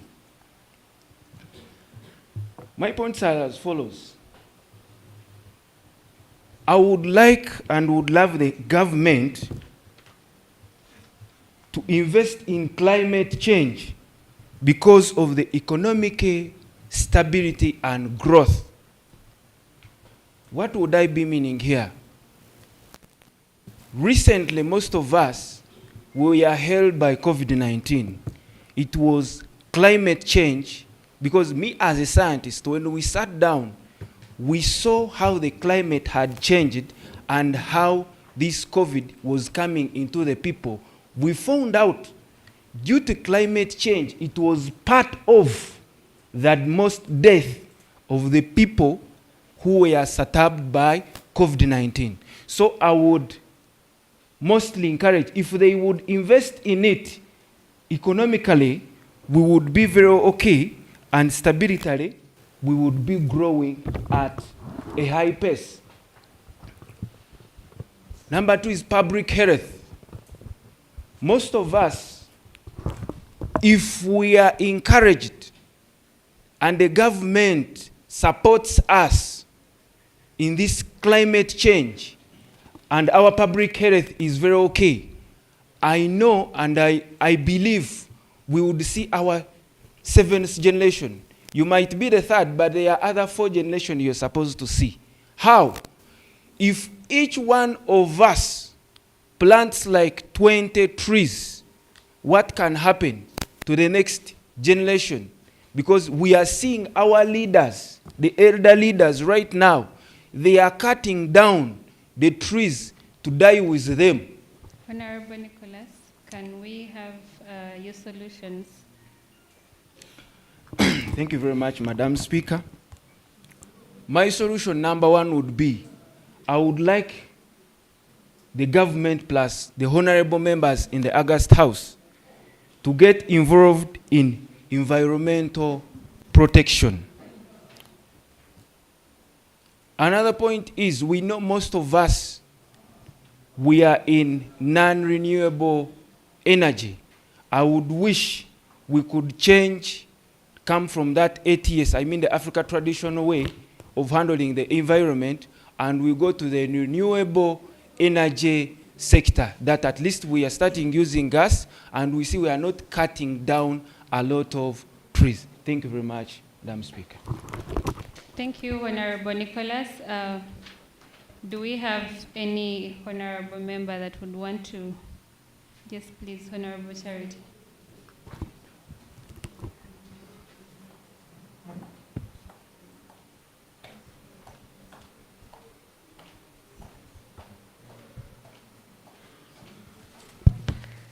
Thank you, Right Honorable Speaker.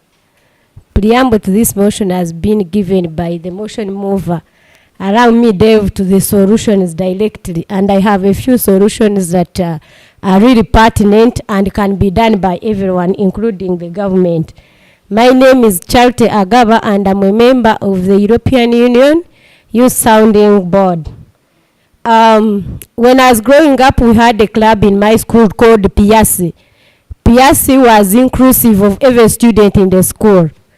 I look at this as a club that can also help climate change issues if we have one in a secondary school or a university. Imagine a university where you have a climate change club. You would be aware of what is happening to River Rees, what is happening to River Kajara, what is happening to River Nile, in order to avoid all issues that come with climate change. Members, we can do this if the government funds these associations. There is money allocated for in NEMA. How about NEMA comes on ground into institutions, universities, and secondary schools to fund their activities in universities? Don't you think an issue of climate change would be done? Another point is, in Mbarara, we have our factory called Paro Diary. If you see its allocation, when you're in a bus going to Kampala, the smell you get from there, then you feel like this is not Mbarara, a city of honey and milk. What if we do the allocation of these cities? We put them in a place and we make sure the water they use is recycled and reused again, instead of leaving this water running away into the roads and everywhere, smelling badly. Members, the government can do this as long as it takes interest in it. It affects us and the generations that are coming, and it also affects our fathers and our parents. Also, the bottles that and the bottles and all the packaging materials that uses, instead of throwing them into rivers, we can recycle them and reuse them instead of leaving them to dry our rivers. If the government takes heed of these problems, then the issue of climate change can be done with. When you go to Mitoma, at the face of Imaramagambo, it is a good forest. But when you enter Imaramagambo, the kind of lumbering that is taking place inside, you cannot agree. Then all those effects that happen inside affect us whether you're in Mbarara or in Ishema or in Mitoma. If the government stops those things from happening in Mitoma or in Maramagambo, then we can be free with climate change issues. Lastly, the issue of funding, I can call it knowledge acquisition, just like our guest speaker said. If we have leaders in Mbarara benchmarking from leaders in Kenya, then we can have knowledge about climate change instead of thinking and dreaming about climate change or hearing English about climate change. Many people do not know what climate change is. Sometimes we lack both in Mbarara and in Kamkuzi. You may spend a week without water, and the issue is we quarrel because the national water is not giving us water. But we don't know what the cause is. River Greece is drying up every day and then. What can we do? Let's have knowledge as leaders and then make sure we manage the implementation of these laws of NEMA and every law that concerns climate change. Thank you, Right Honorable Speaker, and have a good time. Thank you, Honorable Charity. Can I have Honorable Amanya Trevor to defend your motion?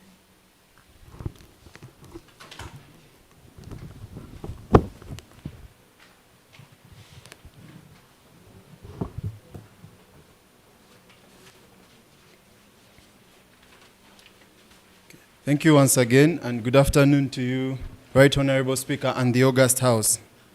Simply put, climate change refers to a significant or lasting change in the Earth's weather patterns. That is to say, precipitation, sea levels, global warming, all this caused by human activities. The global north is single-handedly responsible for over 95% of carbon emissions today, while the global south accounts for about 3% or less. However, the global south suffers the biggest consequences. It is on record that over 200 million people are projected to be displaced by climate change by 2050. About 17 out of the 20 most devastated countries by climate change are found in Africa. Right Honorable Speaker, some of the most devastated countries in Africa at Uganda's neighborhood, that is to say Kenya and South Sudan. As a common African saying says, that when a snake bites you, you know, when a snake bites your neighbor, you know you are next. So it is imperative that we deal with this catastrophic occurrence. And this is the justification as to why we need to deal with climate change. The government of Uganda does not exist alone or single-handedly. It has development partners both on the continent and abroad, meaning it has several agreements to ratify and implement, such as the Paris Agreement aimed at reducing global warming to at least less than 1.5 degrees before about 2030 or 2050. Also protecting public health, that is through food and nutritional security. The media has been awash of a headline by the Daily Monitor that over 2,000 starved last year in Karamoja. Right, Honorable Speaker, that is in Uganda. And part of why they are starving, it's not because they cannot work or they cannot farm, but it is because of climate change. Also, to sum up other justifications, it is important that the government of Uganda invests in climate change for purposes of equity and justice. Climate change is mostly affecting vulnerable groups, such as low-income communities, indigenous groups, and other interest groups in society, but also for the sake of national security. Take an example of our neighborhood in the north, mostly ravaged by war and conflict due to grievances partly caused by climate change. For us to continue enjoying this peace of over 38 years, it is important that we pay attention to the issue of climate change. Other factors like economic stability, environmental preservation, and reducing the risk of occurrence of disasters in the future. We have seen our fellow countrymen in Kasese being ravaged by floods and all that. That is because our response to climate change is slower than a tortoise. So some of the solutions I suggest government to take up in response to investing in climate change is first of all to harness the biggest demographic, who are the youth that account for more than 69% of the population, to use them as a vehicle by improving access to climate change information. I, for one, the first time I learned about climate change was at the university. But why? Yet it has been here longer than I existed. Also, improve financing to climate change-based startups. There are so many brilliant young Ugandans out there that have the capability or that have already invested in alternative energy sources or means and other startups that address this issue. That is through mitigating and adaptational measures and strategies.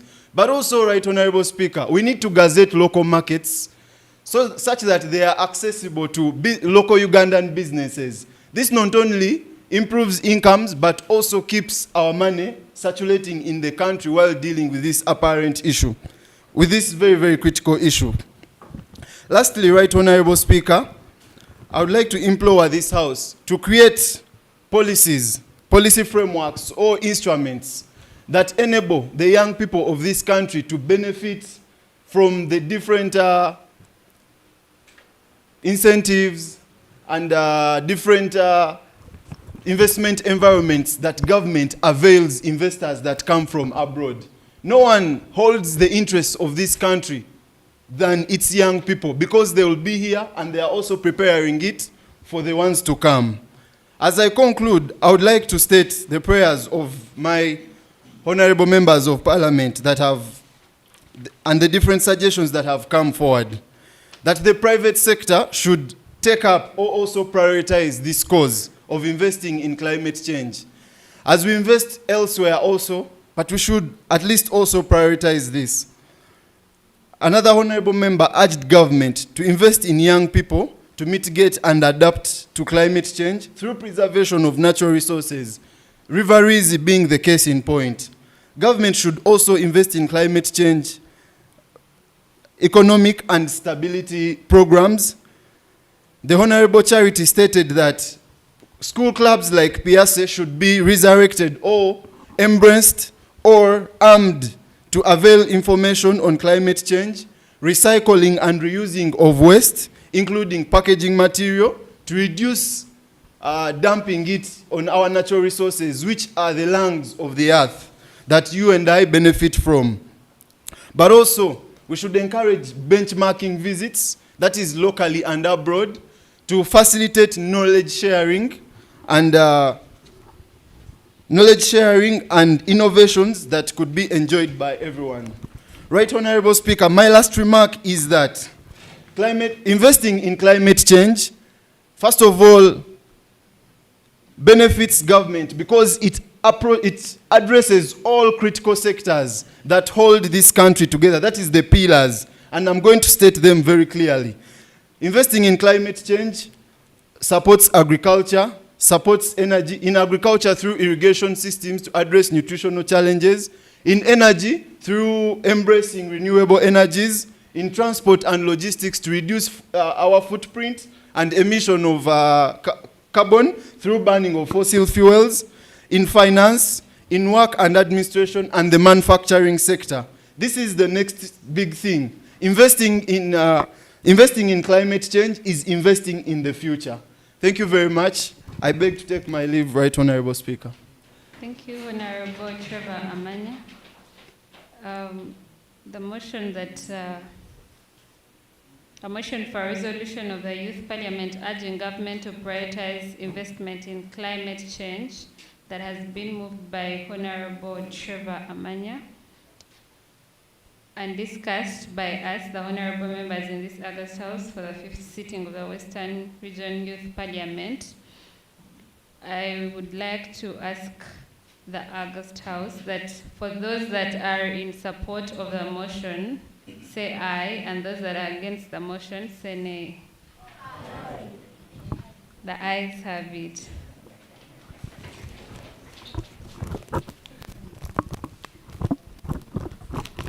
Honorable members, the motion of the Western Youth Parliament urging the government to review the National Youth Strategy on employment in agriculture will be moved by Honorable Mwebaze Glorious.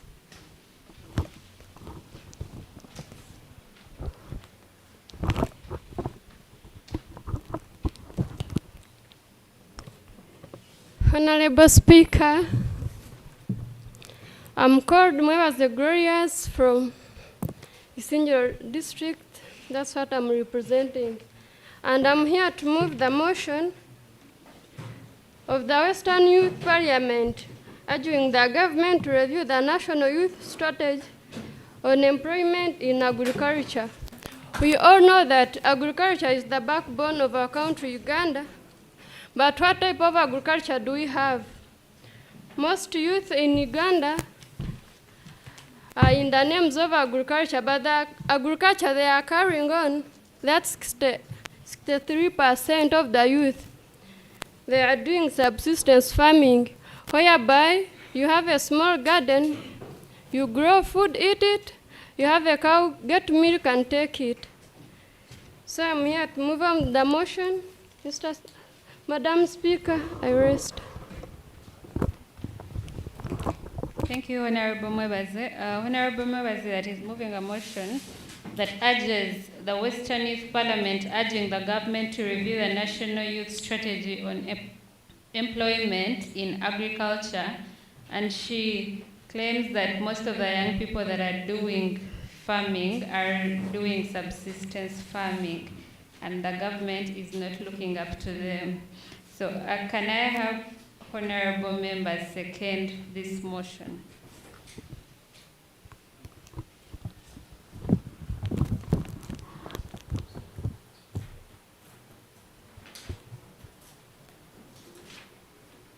Thank you so much, the Right Honorable Speaker and the honorable colleagues. My name is Alan Mhandichi and I represent the youth of Mbarara District. I am here to second the motion to the Western Youth Parliament urging the government to review the National Youth Strategy on Employment in Agriculture. Thank you so much.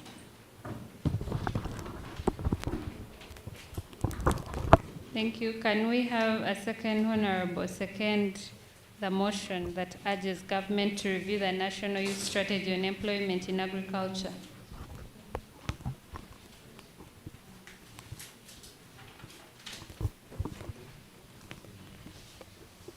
Thank you, Madam Speaker. Good afternoon, my fellow honorables. I'm Nyamwijarina, representing the youth from Mbarara City, and I'm here to second the motion that says the Western Youth Parliament urging the government, to review the National Youth Strategy on employment in agriculture.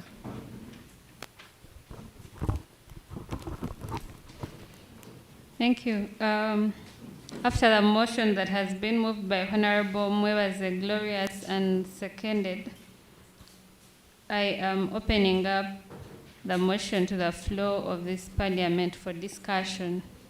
A motion number 3, which is item 7 on the 7.3 on our order paper, a motion of the Western Youth Parliament urging the government to review the National Youth Strategy on Employment in Agriculture.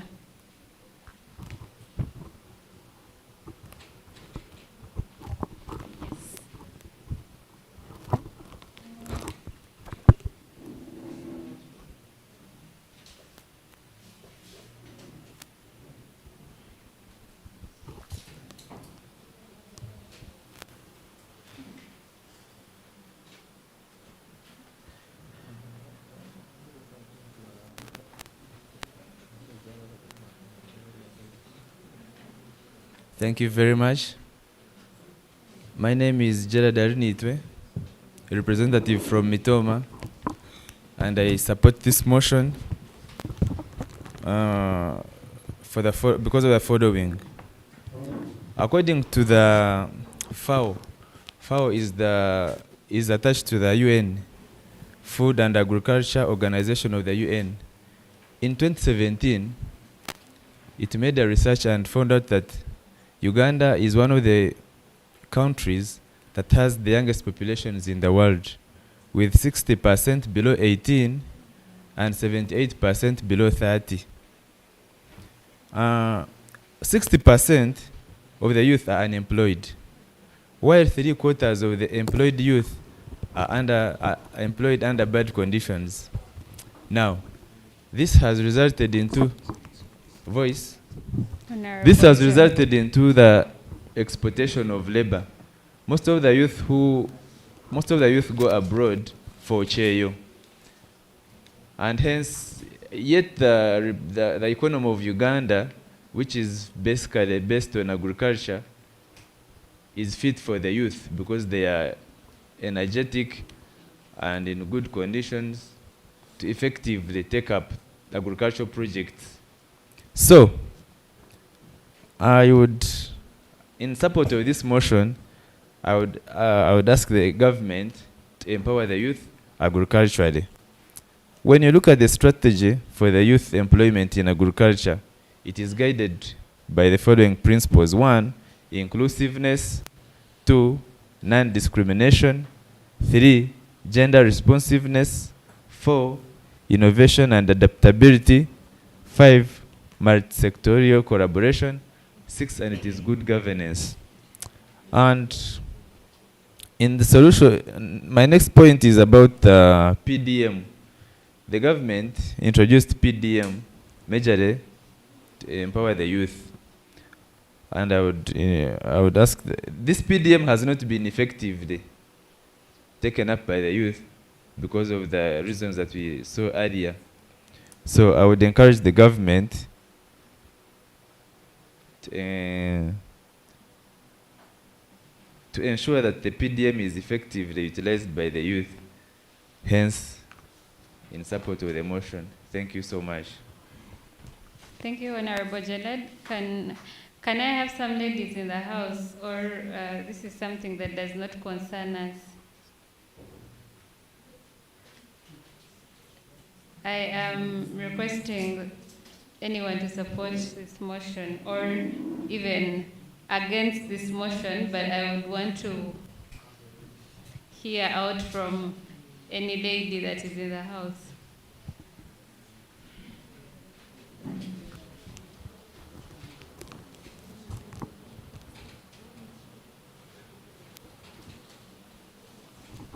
Honorable Charity, you want to represent the ladies again?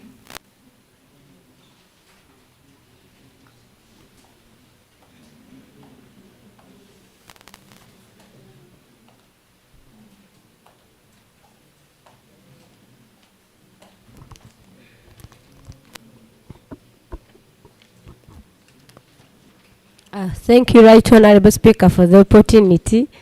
Once again, I'm Honorable Gava Charity, a member of the European Union Youth Sounding Board. Looking at the face of agriculture and then the National Youth Strategy that is currently being implemented, there are two parallel things. When you look at the National Youth Strategy, it doesn't talk about agriculture. When they talk about inclusion, what's at the face of inclusion, they look at youth being included in politics, not in all sectors of the economy. Agriculture being the backbone of Uganda, it's where majorly the biggest number of youth should be included. Actually, when we talk about agriculture, we should be talking about youth, because we take up the biggest number of the population in Uganda. Honorable members, you can prove me wrong when I say that youth are carry the biggest number of Uganda's population currently or at the moment. If I am wrong, please say I am wrong. If I am right, say I am right. Then, if I am right, why is it that youth are not in agriculture? Don't you think that in the next 10 years, Uganda is going to suffer the more? Then when we talk about youth inclusion or youth involvement in agriculture following the National Youth Strategy, I think we need to look at the gaps therein. What is missing in the current National Youth Strategy? We are not talking about agriculture. Then let the government take heed and get interest, pick interest, and know that the youth are supposed to be in agriculture. And when youth are involved in agriculture, when they are funded, when they are given incentives and are encouraged, are involved in agriculture, then we can produce more. We can even export more from Uganda. That means Uganda in a few years will be a base of food, and everyone will be coming to Uganda to actually have the best food and have the best meal in Uganda. The next point is, can we have policy alignment with the National Youth Strategy? When a policy is being developed, it shouldn't only look at the face of a youth.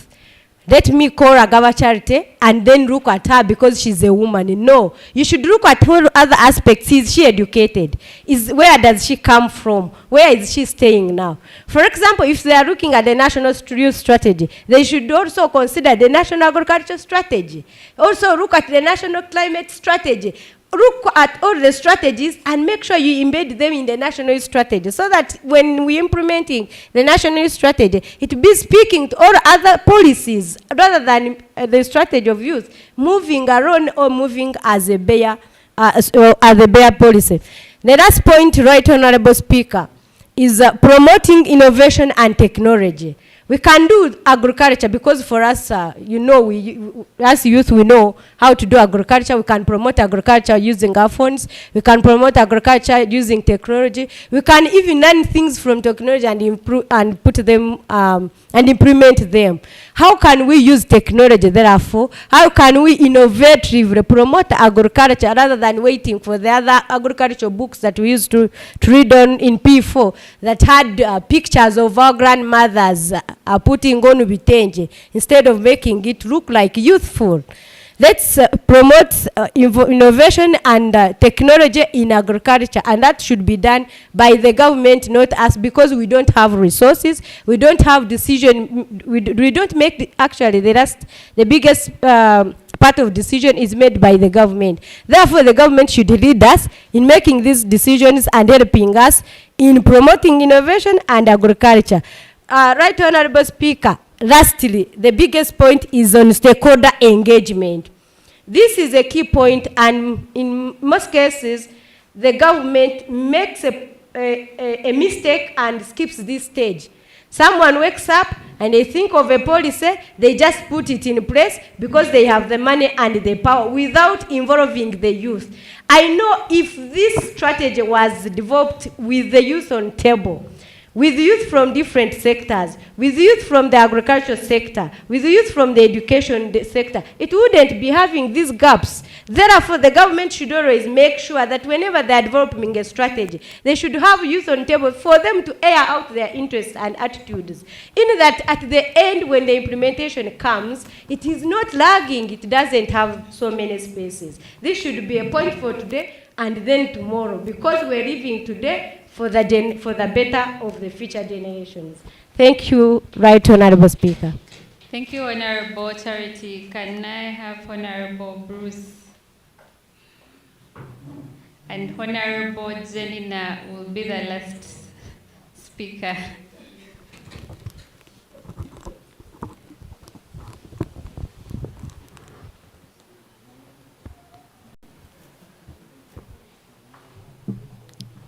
Thank you, the Right Honorable Speaker,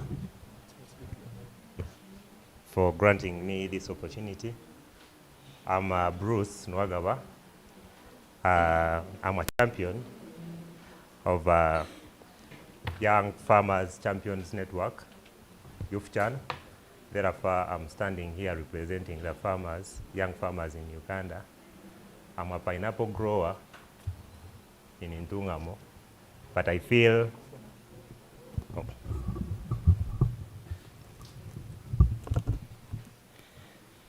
yeah, you'll forgive my hate. I think I'm now audible enough. Louder? All right. Thank you, Honorable Speaker, for granting me this opportunity. I'm Bruce Nwagaba. I'm a pineapple farmer, a champion of YouthChan. Therefore, I'm representing the farmers across Uganda. And I'm here to give solutions to the government, which I feel if the government adapts to them, they will help the youth to actually engage themselves in agriculture. One, I feel the government should do a comprehensive review. Before anything else, understanding what people go through, for example, what youth go through, understanding their strength and actually their opportunities will actually help the youth to actually know where, actually it will help the government to know where to invest and where to help the youth by understanding their strengths and opportunities. Understanding their weaknesses and threats will actually also help the government to know where not to put money or where not to invest. Secondly, I feel the government should enhance the market. I've suffered as a pineapple grower, Right Honorable Speaker. I grew pineapples 3 years ago here in Ntungamo, but as I speak, I'm replacing the pineapples with coffee because this year the price of coffee has actually risen. But you don't know, maybe in 3 years, when I have grown coffee, the price might also do what? Drop again, which will force me to maybe plant another crop. So enhancing the market, I've failed totally to get a place where I can sell my pineapples. You spend a lot of time planting, weeding, and doing all those things, and at the end of the day, you sell a pineapple at 400. The market is not there. 3, I feel the government should actually focus on skilling the youth. If I'm a graduate of social sciences, I have a postgraduate in project planning and management, and you are telling me to go and do agriculture. It's as if you are telling me to go and do something that I don't know, and yet I don't have the skill. So before you even tell the youth to go, and I feel the government that before you tell the youth to go and engage themselves in agriculture, you should focus on skilling them so that they know what they are going to do. If it is pineapples, they know they are going to do this. If it is coffee, if it is dairy, or anything. Then lastly, Right Honorable Speaker, I feel the government should actually do a stakeholder engagement. Stakeholder engagement is key because the stakeholders are the people who are actually going to benefit. If you don't engage the person who is going to benefit, the government, I feel the government is using the top-bottom approach, which is not working for Ugandans, which is not actually working for the youth. I feel the government should use the participatory approach, let the government approach the youth so that the youth can actually give them their views, and the government will be able to work towards what the youth has suggested. I thank you, Honorable Speaker, for granting me Thank you, this Honorable opportunity. Bruce. Thank you. And I think your prayers have been noted with concern. The government should emphasize the stakeholder engagement, comprehensive reviews, and also skilling the youth. Let us get something from Honorable Janina.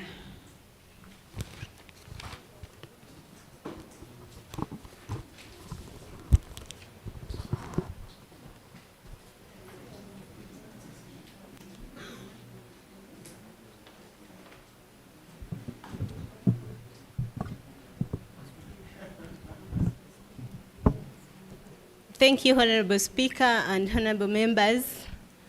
I want to appreciate the motion that's being discussed about agriculture. Yes, there is a common saying of agriculture is the backbone of our country, but the question is, what's the young people's involvement or percentage in agriculture? I think we need to look at the issues that are hindering young people to fully participate or engage in agriculture. One of them, what I ideally think, look at the finances. And it's my recommendation. We have so many young people that are being hidden by finances. They don't have money. They have come out of universities and other institutions. And the president normally says agriculture is the way to go, but how do I engage in agriculture if I don't have money? So I recommend that the government should do make easy access of loans, agricultural loans, specifically for young people, so that they can easily participate in agriculture. If they are giving out loans, let there be a lesser percentage for young people, so that they can easily be accessed in financial institutions, the banks, and other.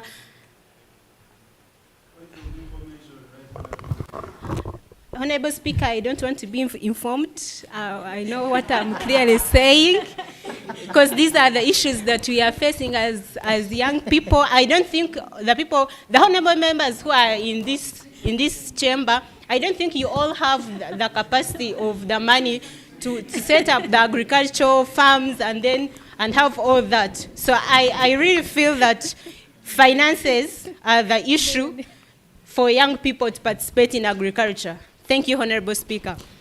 And another issue, because I'm looking at the factors of production, another issue is land.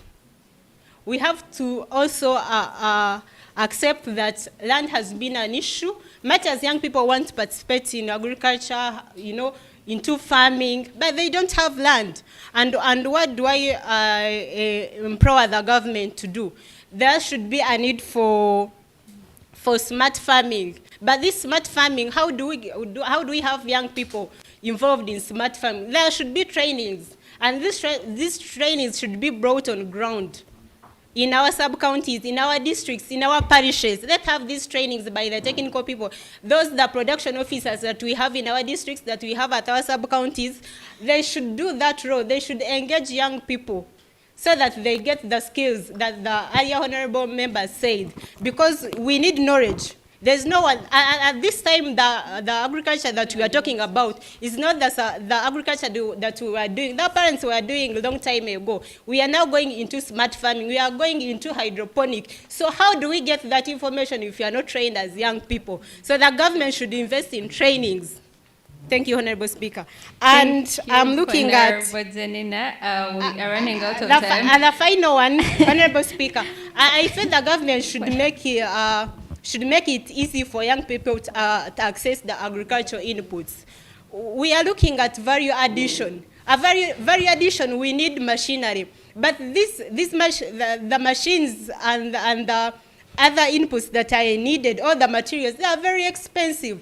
So I feel that the government should make it should invest in easy access of agricultural inputs so that the young people can easily benefit from the agriculture through value addition and all that. Thank you, Honorable Speaker. Thank you, Honorable Janina. And when I say women need to take up these spaces, that is what I mean, because they are informed.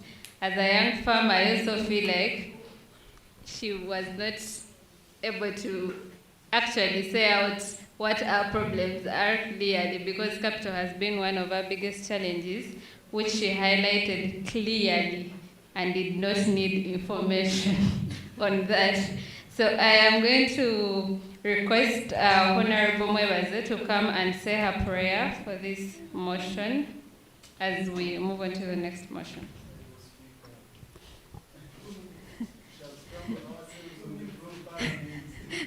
The ladies have said it all for you.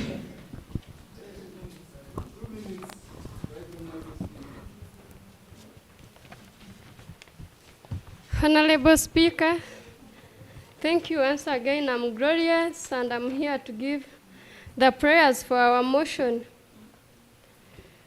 urging the government to review the National Youth Strategy on environment on employment in agriculture. As the youth, we are suffering in the name of agriculture. We have so many graduates out there on streets every day looking for what to do. But that is not the option. They should opt to agriculture, but how? We have no finances on how to start. Even after your degree, you will still go back home. The plot of land is small, you have no option. The only option is to move around the streets, and that's why crimes are increasing. Since you have no money and you want to live well, what else do? You start scratching people's bags. Honorable Mwebaze, for whatever. the interest of time, can Then we have your prayers? Our prayers are here. Prayer number 1, the government should improve on the education system. The education system is highly in books, not practicals, whereby it is you go waste time in schools, then after school you have no any skill. So the government should start peer-to-peer, whereby they train the youth on the best skills to do agriculture. Then the second prayer is the government should increase the access to agri-finance. As earlier said, yes, some support is given there, but the conditions to access that support, us as the youth, is tough on us. So the government should put simple ways on how the youth we should access that money and start better agriculture. Then the third prayer is handling challenges. For example, the pineapple grower told us how the prices are very low due to coffee.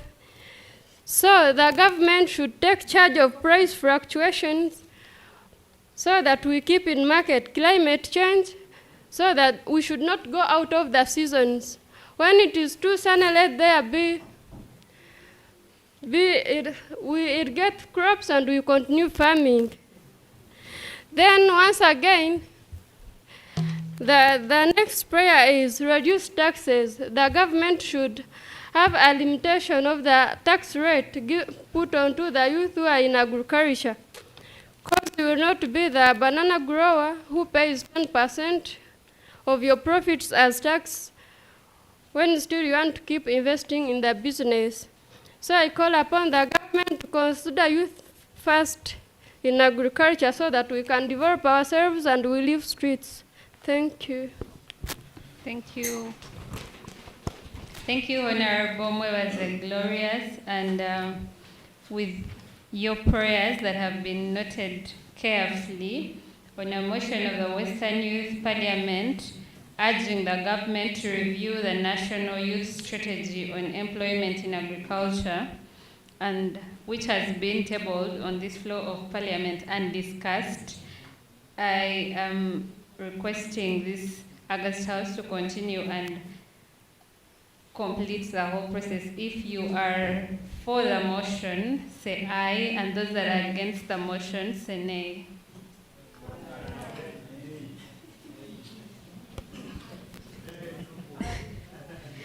Those that are for the motion, say aye, and those that are against the motion, say nay. The ayes have it.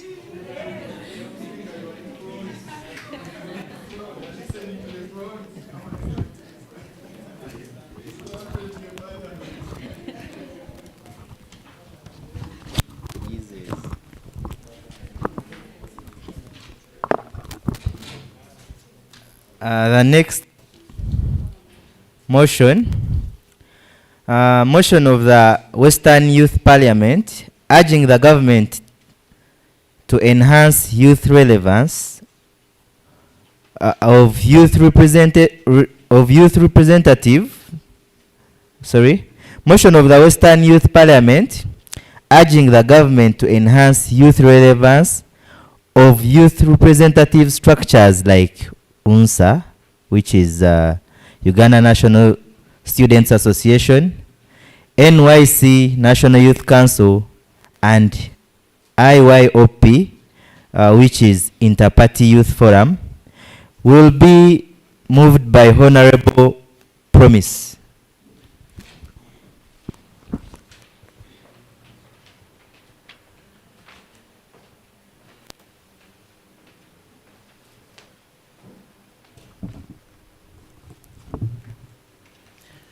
Right Honorable Speaker, members of the August House, I greet you all. My name is Promise Mutwele, and I'm representing the youth of Kazo District. I'm very much sure that all of us passed through secondary school, go to high school, then others passed at the university. That's where I bring to you the concern about UNSA. And another thing, we are all under the youth. That's why we have IYOP and the NYC. Due to that, I move the motion of the Western Youth Parliament urging the government to enhance youth relevancy of youth representative structures like Uganda National Students Association, National Youth Council, and Interparty Youth Platform. These are some of the youth representative structures that the government of Uganda has brought on board. And briefly, there is one statement, one word that I want to bring to our attention, which is youth relevancy within these structures. What do you understand by youth relevancy? Refers to the extent to which policies, programs, organizations, and or initiatives resonate with or address the needs, concerns, and aspirations of the young people. Honorable members, I bring to you this motion. You come here, speak your mind about the motion, because it's us, the youth, that benefit from all these structures, but we need the hands of the government. Thank you so much. Thank you, Honorable Promise. Can we have Honorable members second the motion of the Western Youth Parliament urging the government to enhance youth relevancy of youth representative structures like the Uganda National Students Association, the National Youth Council, and the Interparty Youth Forum?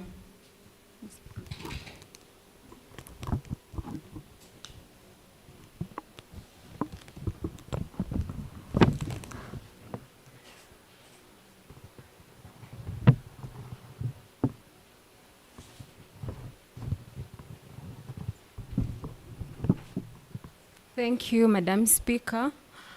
I'm Mbarara, a representative from Ibanda District for the youth. And I, Mbarara, I second the motion which says that the Western Youth Parliament urging the government to enhance youth relevance of young representative structures like UNSA, NYC, and IYOP. Thank you.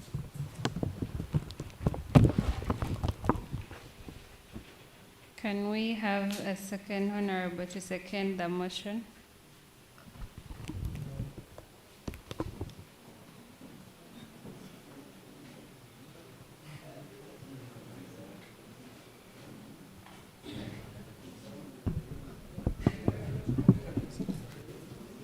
Thank you, Honorable Speaker and House at Large. I'm Katshabe Happias, representing Tungamo District. I seconded the motion of the Western Youth Parliament urging the government to enhance youth relevance of youth representatives structures like ONSA, NYC, and IOP. Thank you. Honorable members, this being the last motion of today's parliamentary order paper, and having noted that this is something that concerns us, the young people, and we've gone through all these stages, maybe through our universities, our schools, and the communities we come from, I am going to open the floor to discuss the motion of the Western Youth Parliament urging the government to enhance youth relevancy of youth representative structures like UNSA, NYC, and EU.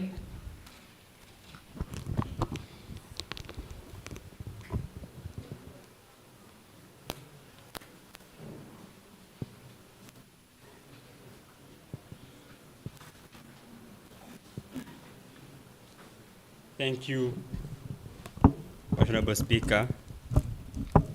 My name is Nishaba Wibrod, representing youth from Mbarara district.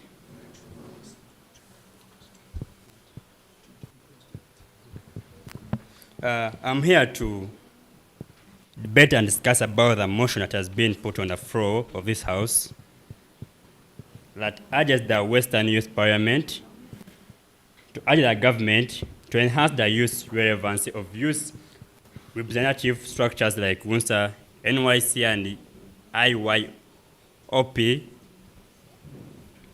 We are grateful for our nation that it has put very good policies and structures for the youth. But we are all aware that it's this government that has at the same time put very favorable laws to our citizens. But the problem is on the implementation. How have they been implemented? If they have put up these structures for the youth, how have they helped the youth? Earlier on, we discussed about how youth are benefiting from PDM loans. I was looking at a committee of PDM policy implement. It is full of ministers of trade, finance, ICT. We don't have the leaders of these structures of UNSA on such committees. If we had a UNSA chair president, say on a committee of PDM policy implementation, we would very much have youth benefiting from PDM loans better than now. We have got these structures. We have got a structure such as the inter-party youth platform. How have they engaged the youth? Let's say on the iPod committee. They are not even represented, like they are not even heard of on the iPod committee. They are not even aware of what this platform does.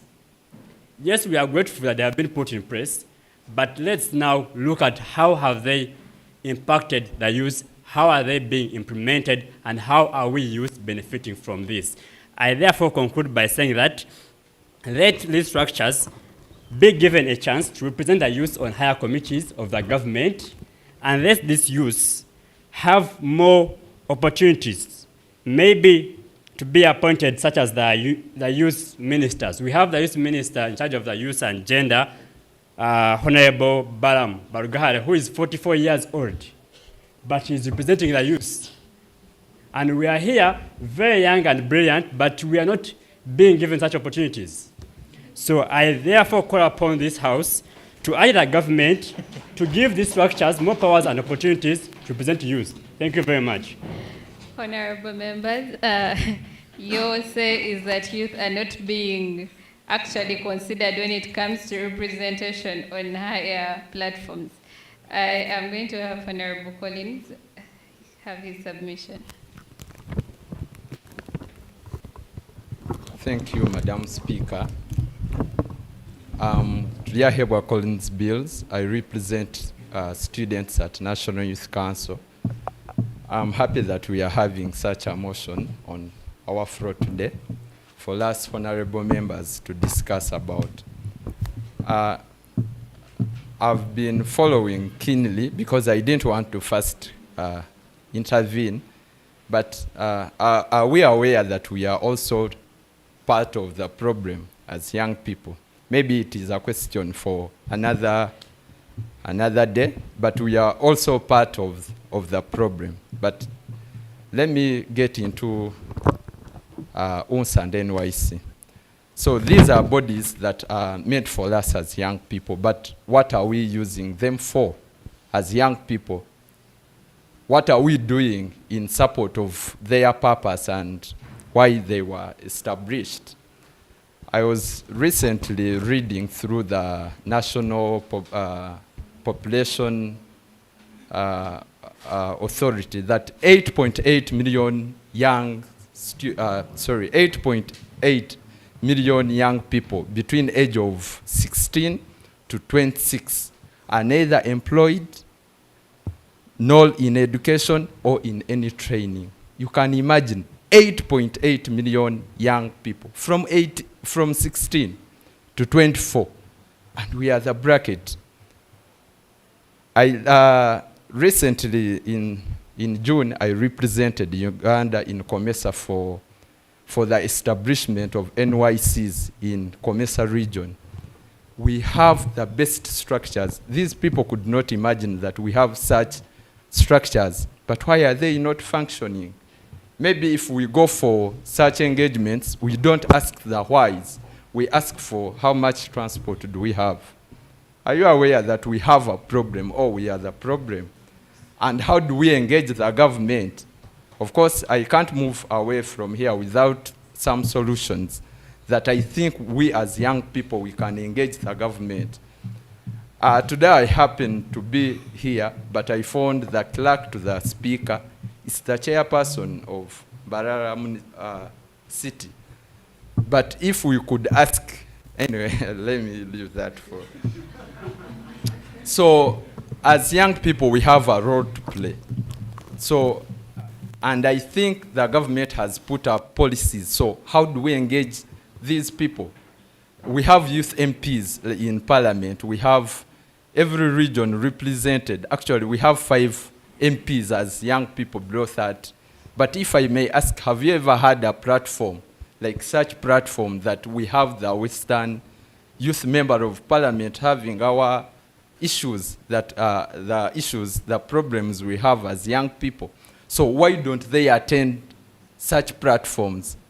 Or else, where shall we have these youth members of Parliament have our grievances presented to Parliament? How many times have we been on the order paper? Those are questions I want us to discuss, but not to say there is corruption in PDM. You're saying there is corruption in PDM, you've never participated. So how did you get to know?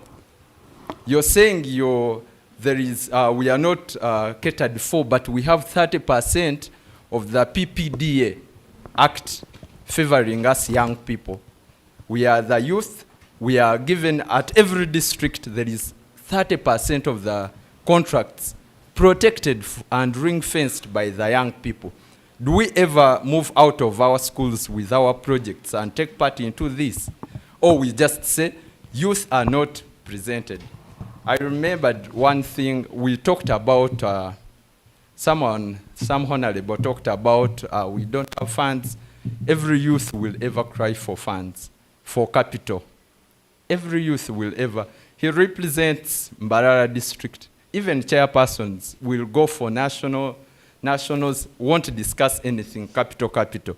But we are holding funds of 2M, 1M that could raise something for us. So that's why I say that we are all... Honorable colleague. Okay, let me proceed with, I'm here for a few guidelines, but I wanted to put us some questions for us to discuss about. What I urge the government to do is to effectively, to have effective platforms for us that are well budgeted for. Our budgets still so small for us to mobilize fellow young leaders. You find a chairperson with 5 million for a quarter. That is little money for them to mobilize other young leaders in 2 districts.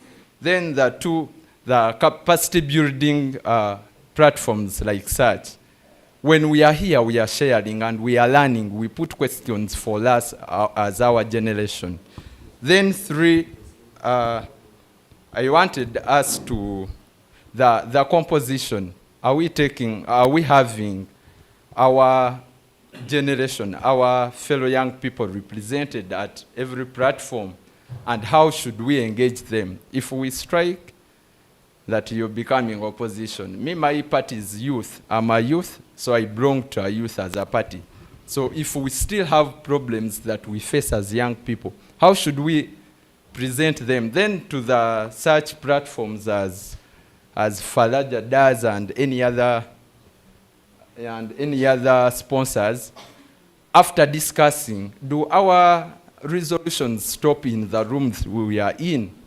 I don't know where they go, because we are every year I see us discussing same problems, same solutions, but I've never had a platform where I find reports. Thank you, members. That the resolutions that we have from the Western Regional Youth Parliament will be presented to the National Youth Parliament and tabled for discussion by other duty bearers, and that is something that I think has been guided by, I think, Edna or anyone else before this parliament started. We are not here just to waste time. I will, just to mark on some of the things that you said, you think youth are part of the problems that we are having as young people, and you would only want the government to have effective platforms and budgets. I will ask Honorable Janina, you have something to submit? Okay.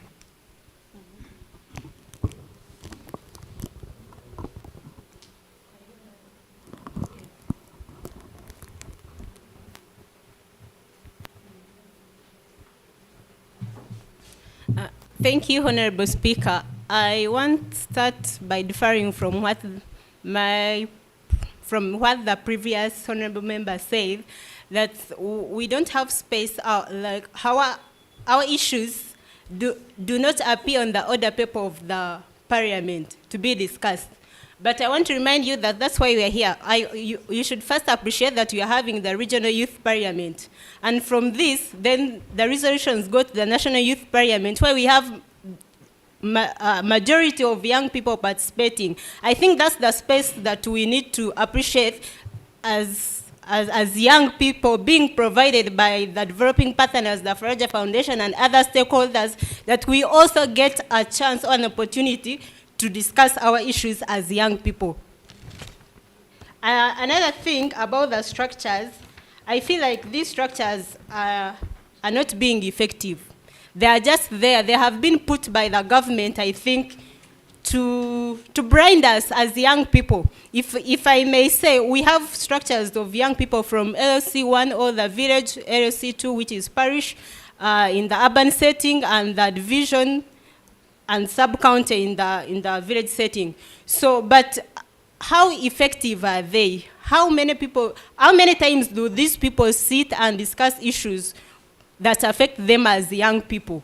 So I feel like there is a gap. The government has not done enough to make sure that these structures are being funded, to make sure that these structures are effective, people meet and discuss so that their issues can be addressed. there's a member who said that young people we are the problem. Yes, I admit. So at some point we are a problem ourselves. Because if you invite, so many times I'm a leader and I've had meetings, but you will call this person, they will tell you, if you don't give me transport, I'm not coming. And you're the same person who is the same person who is complaining that my issues are not heard, my issues, I have A, B, C, D, the government has not helped me, but you're not helping yourself as an individual. So I think as young people, we need to have a mindset change, so that we look out for these spaces, we look out for the opportunities. Every time there's an opportunity, you take up a space. You have to speak for yourself. There's no one who will speak for yourself. It's time for us to make sure that we hold the bond by its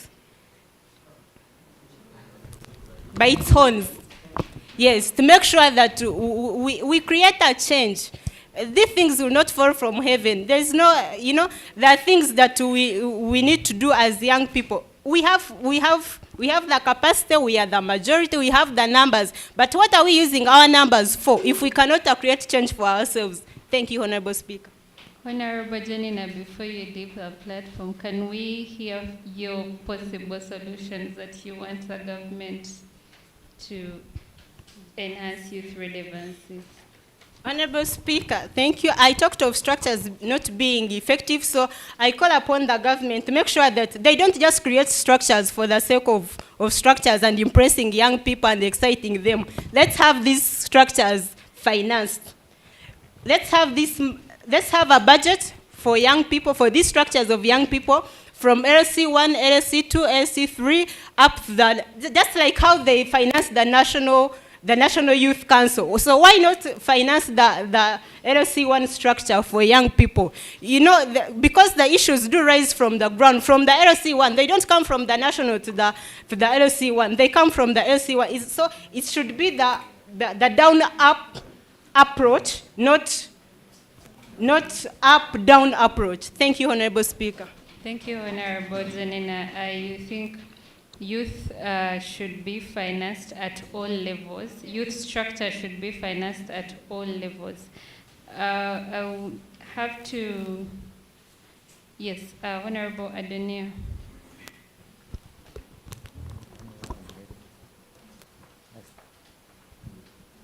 Thank you so much, Right Honorable, for giving me another opportunity on this interesting motion where a member says that Youth Parliament urges the government to enhance youth relevance of youth representation structures like UNSA, NYC, and IYOP. I feel this is interesting, and I would ask this to one speaker that has already said something, Collins. I would still ask the clerk to the House if NYC at the moment had mandate or audacity to request money from government.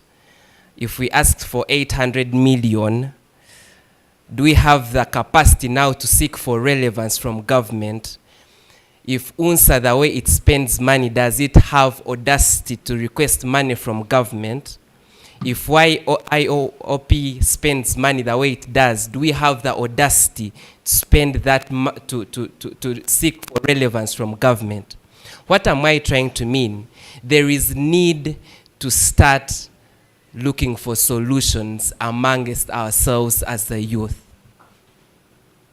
I will re-echo this, that there is need to start looking for solutions within ourselves. If yesterday youth were marching to Parliament on grounds of corruption, don't we know within ourselves, within the youth structures, how many billions have gone amiss within the youth structures? What have we said on the same? There is a tendency of growing us being beggars. Youth have been made beggars. And so we think that the only way we can easily be heard is when we become beggars. And so, of course, as government shall score that, we beg, they give us, we keep quiet. But will our relevancy be realized? That is my whole concern, that as youth, before we seek for relevancy, are we relevant? That is my whole idea. Are we relevant that if he's a chairperson, he can ably mobilize youth that are not beggars? Politicians have made youth beggars, and so we have all seemed to be people requesting that we survive because a politician will bring a salt pack of 1,000. I saw in one district, I think it is my phone, some politician branded salt. But salt is 1,000. And your relevance is because there is that salt. And so as the youth, we need to be relevant in a way that we command our presence to make meaning. All of us would want to be politicians, but politicians that have been monetarized, we can only be successful politicians because you have money. So I feel that government making us relevant, the only way is that they will monetize us, and we think that them giving us money is the way we have become relevant. But as youth, there is need to make meaning of ourselves. And so my prayer is that we need to find solutions within ourselves, that we need to have a voice of command that does not come out of money begging, but out of the competence that comes with what we can deliver as a youth. Thank you so much. Thank you, Honorable Adonia. And I request Honorable Promise to come and say his prayers for this motion.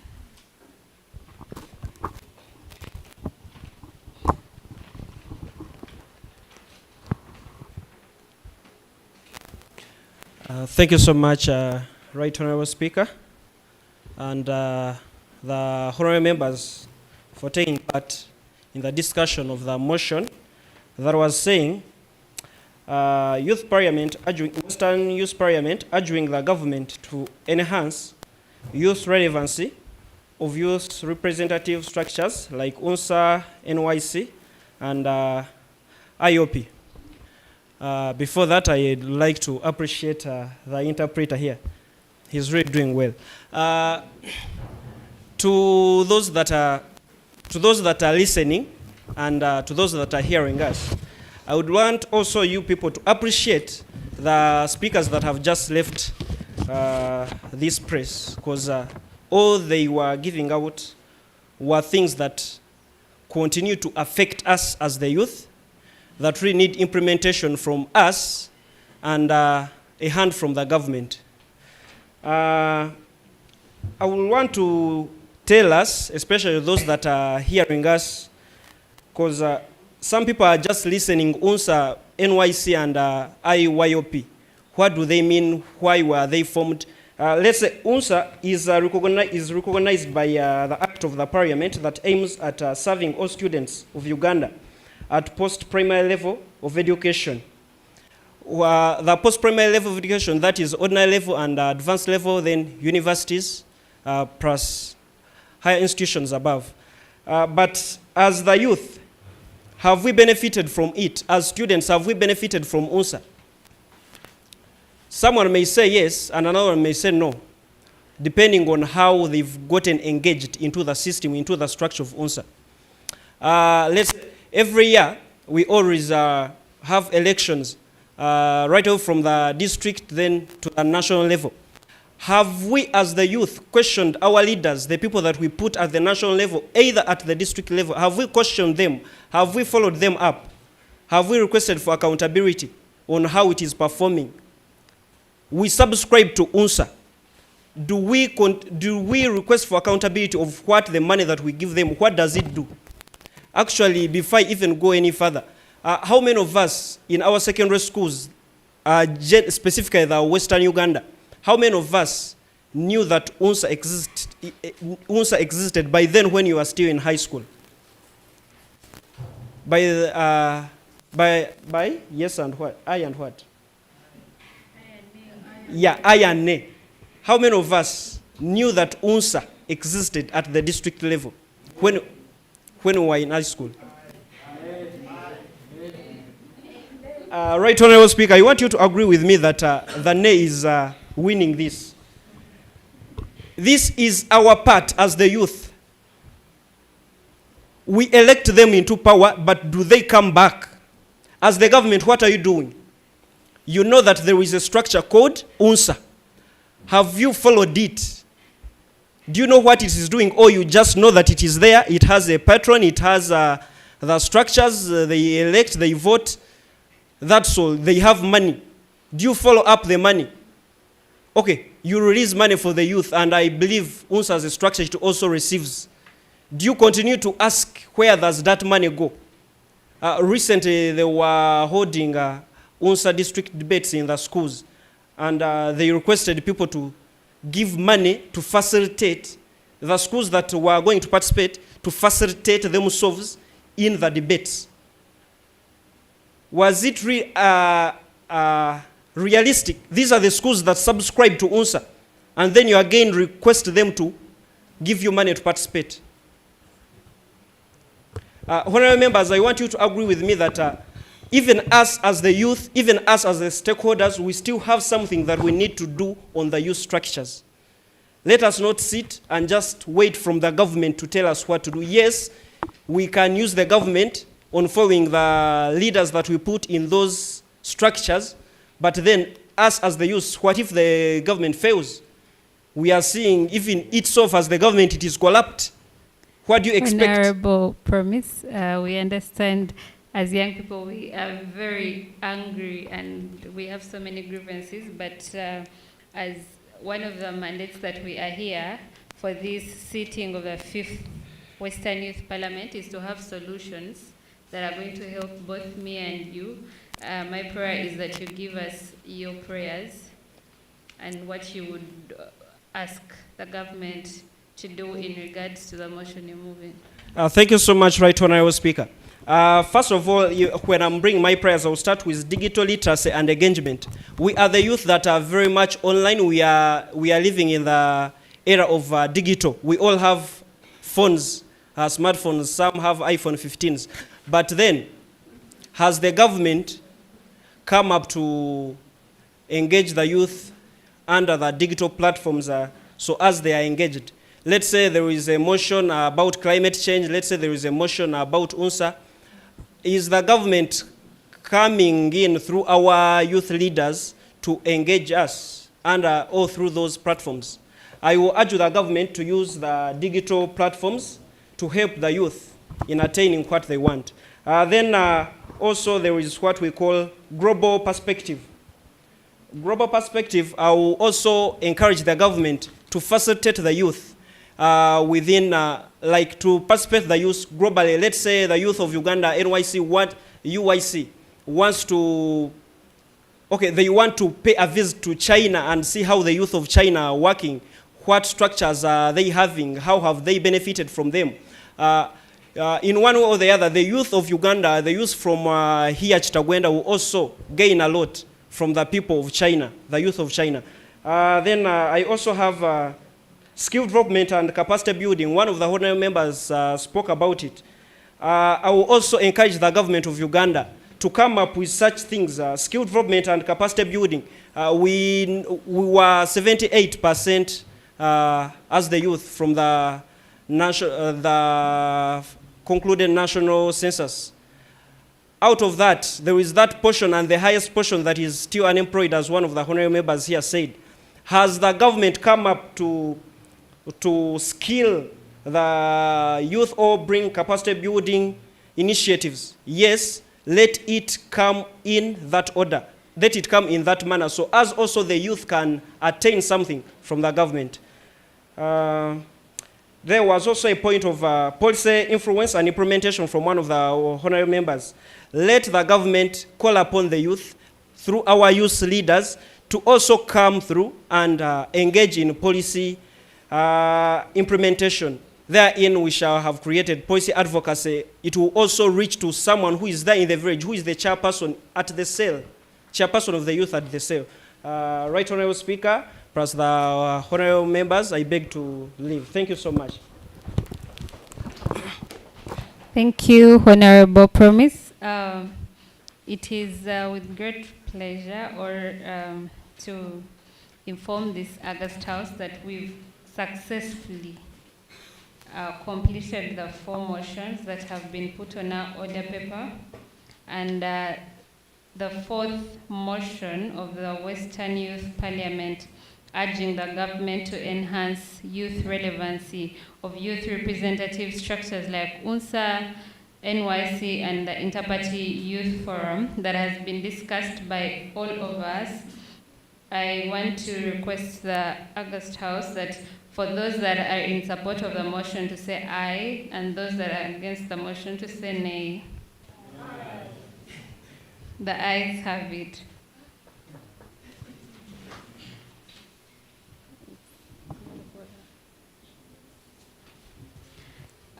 Dear honorable members, we've come close to ending our parliament session for the 5th sitting, and I am going to request one of our clerks to read to us the resolutions that have come from the different motions and discussions that we've had.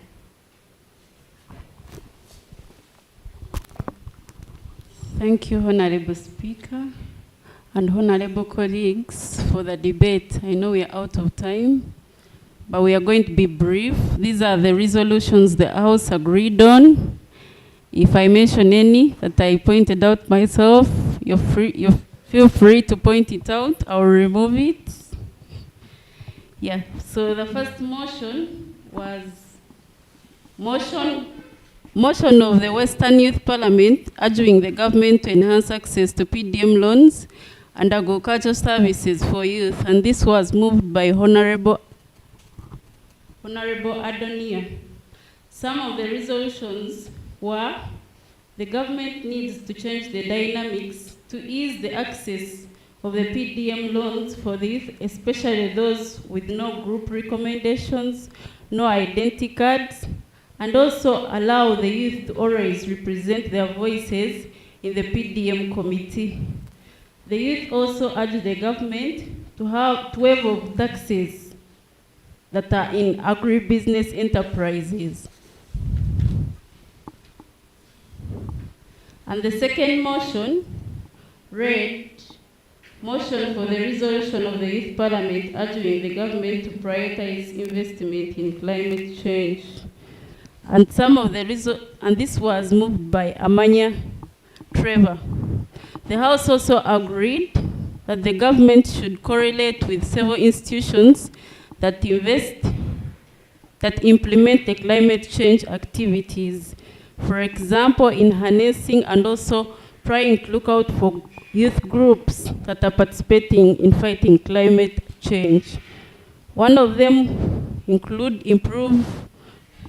government should improve in financing the best startup climate solutions and adopt and mitigate to those solutions by the youth and the whole community. The need for the government to create policies that enable investment environment in favor for stable climate. The House also agreed the need for the government to share knowledge sessions on the causes of climate change and also invite government institutions on board to enable these youth startups and innovations while curbing down climate changes. The third motion was motion of the Western Youth Parliament urging the government to review the National Youth Strategy on employment in agriculture. And the House also did agree with the rest of the honorables that the government should embrace policy alignment, consider other strategies like the agricultural strategy, the climate strategy, all together to support the fight to employ more youth in agriculture. The youth also agreed that the government should invest in promoting innovations and creativity. For example, technology that is being used on phones to push and enhance the government in resource availability. The youth also agreed with the government the need to invest in skilling and also enhance market opportunities for agricultural produce. The need for the government to have for the youth to easily access loans on less percentages while investing in agriculture.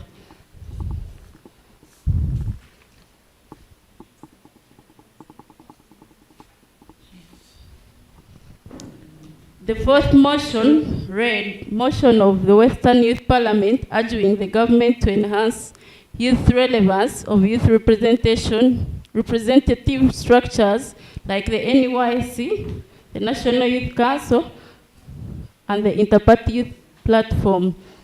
The House also did agree that the need for the government to support youth structures to voice out and represent on the national structures and also seek appointment in the government hierarchies. The House also agreed that the government need effective platforms and also finance budget to mobilize other youth. And the last one, the House also agreed that the government need to facilitate youth to participate in the global engagement, like going out to see the developing structures in other countries. Those were some of the resolutions that were captured. Thank you for listening.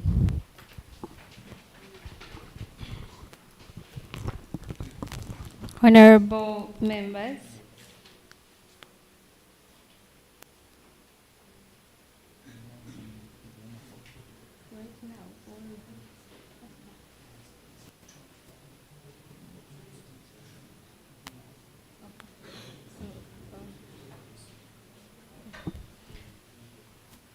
Honorable members, those are some of the resolutions that have come up from the discussion that we've had. And I believe the clerk has clearly written down most of your resolutions and what are your concerns. In case there is anything that you feel she has missed out, it can be added onto this paper as we consider having it discussed for the National Youth Parliament. We temporarily, before we adjourn this house, I am going to first have someone to give us closing remarks, and this will be a representative from Action Aid. Then we shall adjourn the house, but I will request all members to stay around for a group photo.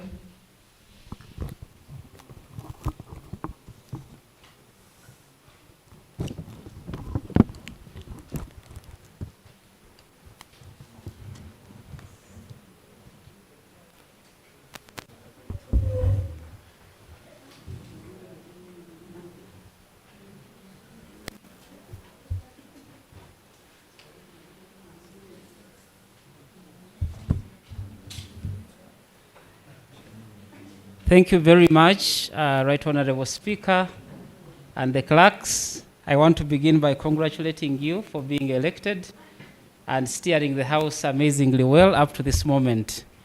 Ladies and gentlemen, honorable members, I will not take a lot of time because I know our lunch is more than ready and even the coupons have been served.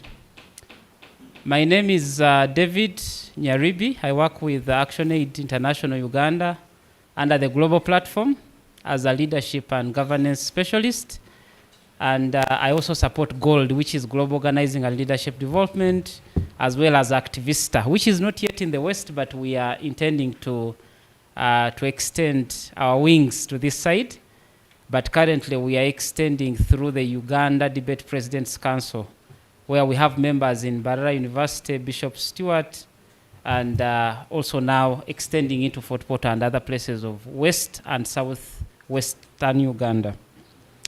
I want to begin by appreciating the partners that have enabled the convening of this parliament. This parliament is not just convened by one entity or institution, but several, and among them the European Union, like you have seen the banner here, GIZ, which gave us the opening remarks. Vijana Core, which operates in Pakwach, operates in Mbale as well as Mukono. UAF, which deals with adolescents and issues to do with sexual reproductive health. They were able to support the Mbale Parliament very strongly. You have already seen and heard from my brother Howard, who is running the African Youth Federation, who has mobilized and hosted us amazingly well in this city of Mbarara. But also Mbarara City Council, because they are aware that we are here. My good friend Charity comforted you that the authorities are aware that we are here, and Howard added on to that. But also Faraja Africa Foundation, which is our key convening institution. You heard already from Shalom. You've seen Edna. Matthias has supported you, the videography and photography, the rapporteurs. It's a big, wonderful team, including Agre, that makes sure that we get to these locations. Agre, we also celebrate you. So let's give a round of applause to this. Yeah. But most importantly, you, the honorable members, because without you, all these partners cannot organize themselves for a youth parliament. So I want to appreciate you for coming and deliberating amazingly well on the issues that you have deliberated today. Like earlier stated, I think by Shalom, the youth parliament takes on a bottom-up approach. And I heard from one of the speakers here, honorable speakers, asking who was speaking, not the speaker here, but the honorable that was speaking to us, asking where these resolutions and prayers go. It takes on a bottom-up approach, starting with the local, so that we capture the issues that are specific to the communities. For example, Mbarara and the entire Western region. What are the key issues that are affecting you? And then we were in West Nile, we were in the north, we went to Mbale, Jinja, Mukono, and this evening we shall proceed to Fort Portal to capture issues specifically from the entire regions of the country. But these are taken to the National Youth Parliament, where some of you, not all of you unfortunately because we are constrained by resources, but some of you will be able to represent and head to the National Youth Parliament, where now all the issues are brought to the national level, deliberated, but also a petition given to the Speaker of Parliament. I know some of you are wondering which speaker shall we give the petition to. The Speaker of Parliament. We give to the office of the Speaker. So it could be anybody or the ones that are there, we don't mind. We give to the office of the Speaker. And these go into specific committees of Parliament. So if there is an aspect on climate change, then it will go to the Committee on Climate Change. If it is about finance, it will go to the Committee on Finance. If it is about youth, there is also a committee, even a whole minister and the committee members that support on youth issues. Then the committees again digest further, and then robust policy changes and efforts come through. So we are not just here to have a short time together. It is very serious. But also this parliament amplifies itself all the way to the region. You know, we are part of the East African community, so we get to have what is called the Vijana Assembly, which happens at the EAC headquarters in Arusha. So these issues again reach the region. And then globally through the digital means that we have, because as we are tweeting, we have our digital content and marketing person behind there. She's already putting this. That's why as you are signing in, we're asking for consent on whether your photos, this deliberation can be streamed live for the whole world to see. So it is a very serious space, but also a safe space. No one will castigate you. Whatever you have said here, no one will follow you up and try to put you somewhere where you may not be happy. You are safe. I also want to comment on the motions. I want to thank you for the motions, that these motions are selected by you people through your mobilizers and leaders. We don't sit in Kampala and say now, what is Mbarara facing? This land of milk and honey, what is it facing? No. And the Western region, no. It is the young people through a consultative process, and then also your leaders that are dealing with you on ground that lead us into having these motions. But again, you even have an opportunity to either, through the speaker, to debate them or not to debate them. But even after debating them, you can pass them or not pass them. So it is a very good process that is transparent and honest. If there was a motion that you didn't like, then you mobilize your people very quickly, and then they say nay, and then that motion wouldn't pass. But I'm happy that through the able leadership of the speaker, the motions were able to pass. The motion that you stated you worked on and talked about and deliberated on loans to support agriculture, yes. One of the things that help to overcome unemployment is not creating departments in government or creating new districts. It's about empowering the youth to be able to create their own jobs. And when the jobs are created, then they are able to employ others. So loans that they are able to repay back, you know, some loans you can take them out of excitement and it becomes a burden. So loans that you're able to repay back, but also investing in key sectors like agriculture. We are happy that the government has come up with some aspects like making agriculture cool for the youth, but more needs to be done like you have deliberated. I was extremely happy that you also adopted the motion on the issues of climate change. And it was presented by a friend of mine who is Honorable Trevor, who presented it very well. You deliberated it, the honorable members, and then you were able to pass it. Climate change is not a hoax. Some of the people have been peddling this, that climate change is a hoax. They don't understand it. Maybe it's in the West, it's not in the global South. But I think in March this year, when the heat waves came, we now appreciated that actually climate change is here with us. When you plant your crops and they do not grow, when the drought is prolonged, when the heat is too much, when the rain comes in excesses, then you will completely appreciate that climate change is there. But we must take effort. So one of the thematic areas of ActionAid and other partners is climate justice. And you and me, especially the young people, we must do something about the aspect of climate change. And I'm happy that the ideas came through. Don't wait for the national parliament. Some of the things we start as early as this afternoon. You know, waste disposal, planting trees, but also advocacy. I will say something about the climate change aspect. Even if the global South, all countries in the global South, where Africa is, Middle East, the Asia, the entire Asia, did their part as far as climate change is concerned, and the global North does not do its part, then we are wasting time. Why? Because the global North emits 94% plus. It could even be higher, 96 or so. And then the entire global South, combined with India, Bangladesh, Nepal, Myanmar, all these countries with the whole of Africa, only 4%. So even if you planted trees for the whole of Mbarara and the entire Western, and the global North does not do its part, then we cannot achieve the wonderful points that Honorable Trevor gave us here. So we must also do advocacy to urge the global North to reduce on emissions, to adopt renewable energy. They are doing well in that by adopting electricity and electric cars and all this, but they need to do more and also reduce on emissions. The National Youth Strategy, I will not comment so much on it. You really deliberated well.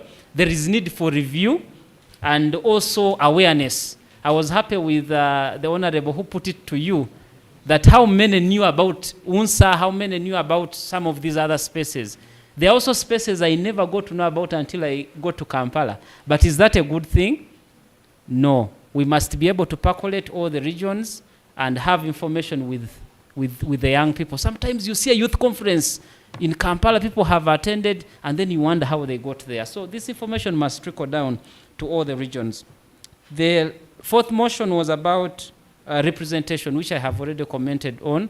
There is need for review, but also information to move. I have two more points. One, we advocate for servant leadership. I know young people, we are always talking about leadership and we want to get into leadership positions. But the kind of leadership that we are advancing and calling us and inviting us to be part of is servant leadership. And some of the characteristics of this is integrity. The whole country right now, whether you want it or not, is vibrating with the aspect of corruption. And all of us, from the president to LC1 of whichever village is in Mbarara here, has somehow suffered because of corruption. I stay where the president passes every evening and morning, Makerere Kavule, just next to the prime minister, and the road is not good. So the president, I'm sure, not as much, but he also feels it a little. So we have all suffered because of, and there are budgets to repair roads in Kampala and make all these cities and places better. So we must have integrity. So our call is for integrity, but also servant leadership talks about a great work ethic, where we are not procrastinating, the whole syndrome of I'll do it tomorrow. And this is very common among the youth, not just here. I have been able to travel in other spaces and places of the world. We procrastinate a lot. You say, I will do it tomorrow. Some of you should have even started businesses last year, but you said, no, I will start it in 2024. And right now you have postponed it to 2025. Before this July ends, some of your resolutions should come through. Last but not least is to remind us that youthhood is a transition. Just, I think, either I was below 30, now I'm not. I am now on level 3. So youthhood is a transitional stage. So even as you talk about youth issues, begin to add value to yourself, because you're not going to be a youth forever. Yes, we want the youth spaces to be robust, but we must add value to ourselves. Learn a new language, extend your frontiers of knowledge, be in spaces like these ones, read a book, expand your frontiers of knowledge and become a better person. Add value, learn a new skill. Even if you don't have a car, learn how to drive. You never know when the opportunity will strike. So that when you move away from the youth bracket, you will not become like some of the people who begin to tell us that they are senior youth, they are secondary youth and tertiary youth, so that you'll transition from youthhood very well. I will finish with this. Dream big, but accept to start small. Always try to make sure that your dreams are big. Dream big. Dreaming is free of charge, Yes, some people fear to dream. Dream as big as possible, but also accept to start small. Normally we say, dream global, but start locally. You can dream to impact the entire globe and the whole world, but start in Mbarara, start in Bushenyi, start in Ntungamo, And this has already been exemplified and already shown to us. A small disease that starts in Wuhan in China will enable you in Bushenyi to put on a mask. But also technology that starts in the Silicon Valley ends up here and enables us to be global. So we must think globally, dream globally, but act and start locally. I want to thank once again the partners that have made this possible. I want to thank you for coming. And I was impressed with the deliberations. Though maybe just one area of feedback before I sit down. When we were in the process of nomination, seconding, campaigning, which we never had because our wonderful speaker was unopposed, I was taken a little aback because we had some members, and I will have a one-on-one with them, who wanted to contest and take up the wonderful position of being speaker, but they didn't have people to second them. Some didn't have people to nominate them, So it basically means that these individuals have great ideas, they want to steer the house, but they have not taken the necessary steps to make sure that they get to that position. I don't want to say that the speaker we have had is not great. We thank God for her. But who knows, maybe we could have had a better speaker. She has done well. Let's give her a round of applause. But now let me speak to those that did not get nominated, neither seconded. You must be urgent. The world is moving so fast. So if you have a dream, I'm sure it was one of your dreams as you came in, come early, begin to identify people that can support you for your cause. You even had neighbors, the way you were seated, you are sandwiched between comrades, It takes you 1 minute or 30 seconds. Have you heard about the elevator pitch? Where you're able to speak to someone and convince them. If you had 1 minute with President Museveni, what would you tell him? to retire and go home? Maybe not. You will quickly whisper something to him that could change your life. If you asked for money, that would be so minimal. Maybe you can ask for money for innovation, or personally, I would ask for another appointment so that they put me in the book and I meet him another time. So what I'm saying is, you have 2 neighbors besides you. You take 30 seconds to tell them, I am contesting for speaker, please second me, nominate me, so that you are able to at least contest. When you contest in an election, your life never remains the same. But I'm also happy that at least they showed boldness and courage, because now we know them. So please, never fear. Fear is one of the other things that has put young people down. Africa would be very far if we only observed 2 things: became bold and courageous, but also kept time. So with the time that I was given, I need to stop and we go for lunch. Thank you very much, Madam Speaker, for God and my country. Yes, the Honorable Clerk has asked me to thank my brother Richard here. I will begin by thanking Faraja and the partners for being inclusive, to make sure that our brothers and sisters that are abled differently are also part of the processes and are included in the deliberations. So we were able to identify our brother Richard, who has done a wonderful job from Pakwach to Gulu to Mbale to Jinja to Mukono and now to Mbarara and heading to Fort Portal. Let's give him a round of applause. And as you have lunch, interact with Richard to learn 1 or 2 things. Personally, I learned the alphabet of sign language, so learn a thing or 2 and it will be very helpful. Thank you very much, Madam Speaker and your team. Thank you very much. Like we had earlier said, thank you for the closing remarks. And I want to take this opportunity to thank Faraja, Action Aid, GIZ, European Union, and African Youth Federation for offering us a safe space for us to be able to say out our grievances and also to deliberate on issues that are affecting us, the young people. And we believe that whatever that has been discussed here, because we all agreed in this August House that we've passed the 4 motions and our resolutions have been noted. So we hope for better results next time. I want to thank all of us for having been actively participating in the different discussions and also for offering us a chance to take you through this session.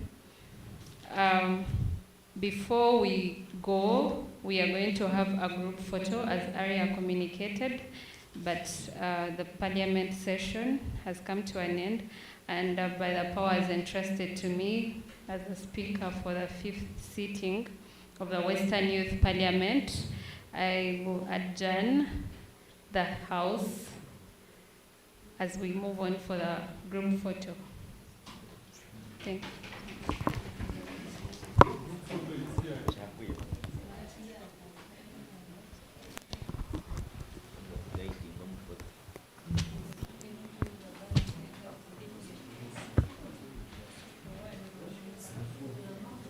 We are having a group photo here.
We can't.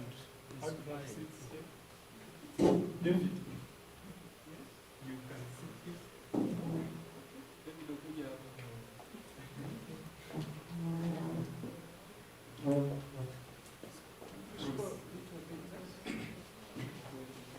yeah, can you just move a little bit closer?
Agriculture is the backbone of Africa in general. We started advocating for African agenda on democracy, election, and governance. But also, we were also advocating for South Sudanese to enter to Tanzania without paying visa. At that time, it was just like recently they were entering to the community, and still the young people from South Sudan, when they came to Tanzania, were entering by paying visa. So also we advocated for it, and that was the best practices. In a nutshell, the EAYP aims to have young men's and women's voices in the critical decision-making processes from national to regional legislative processes, inspiring a coordinated regional governance framework while being the key enablers of change.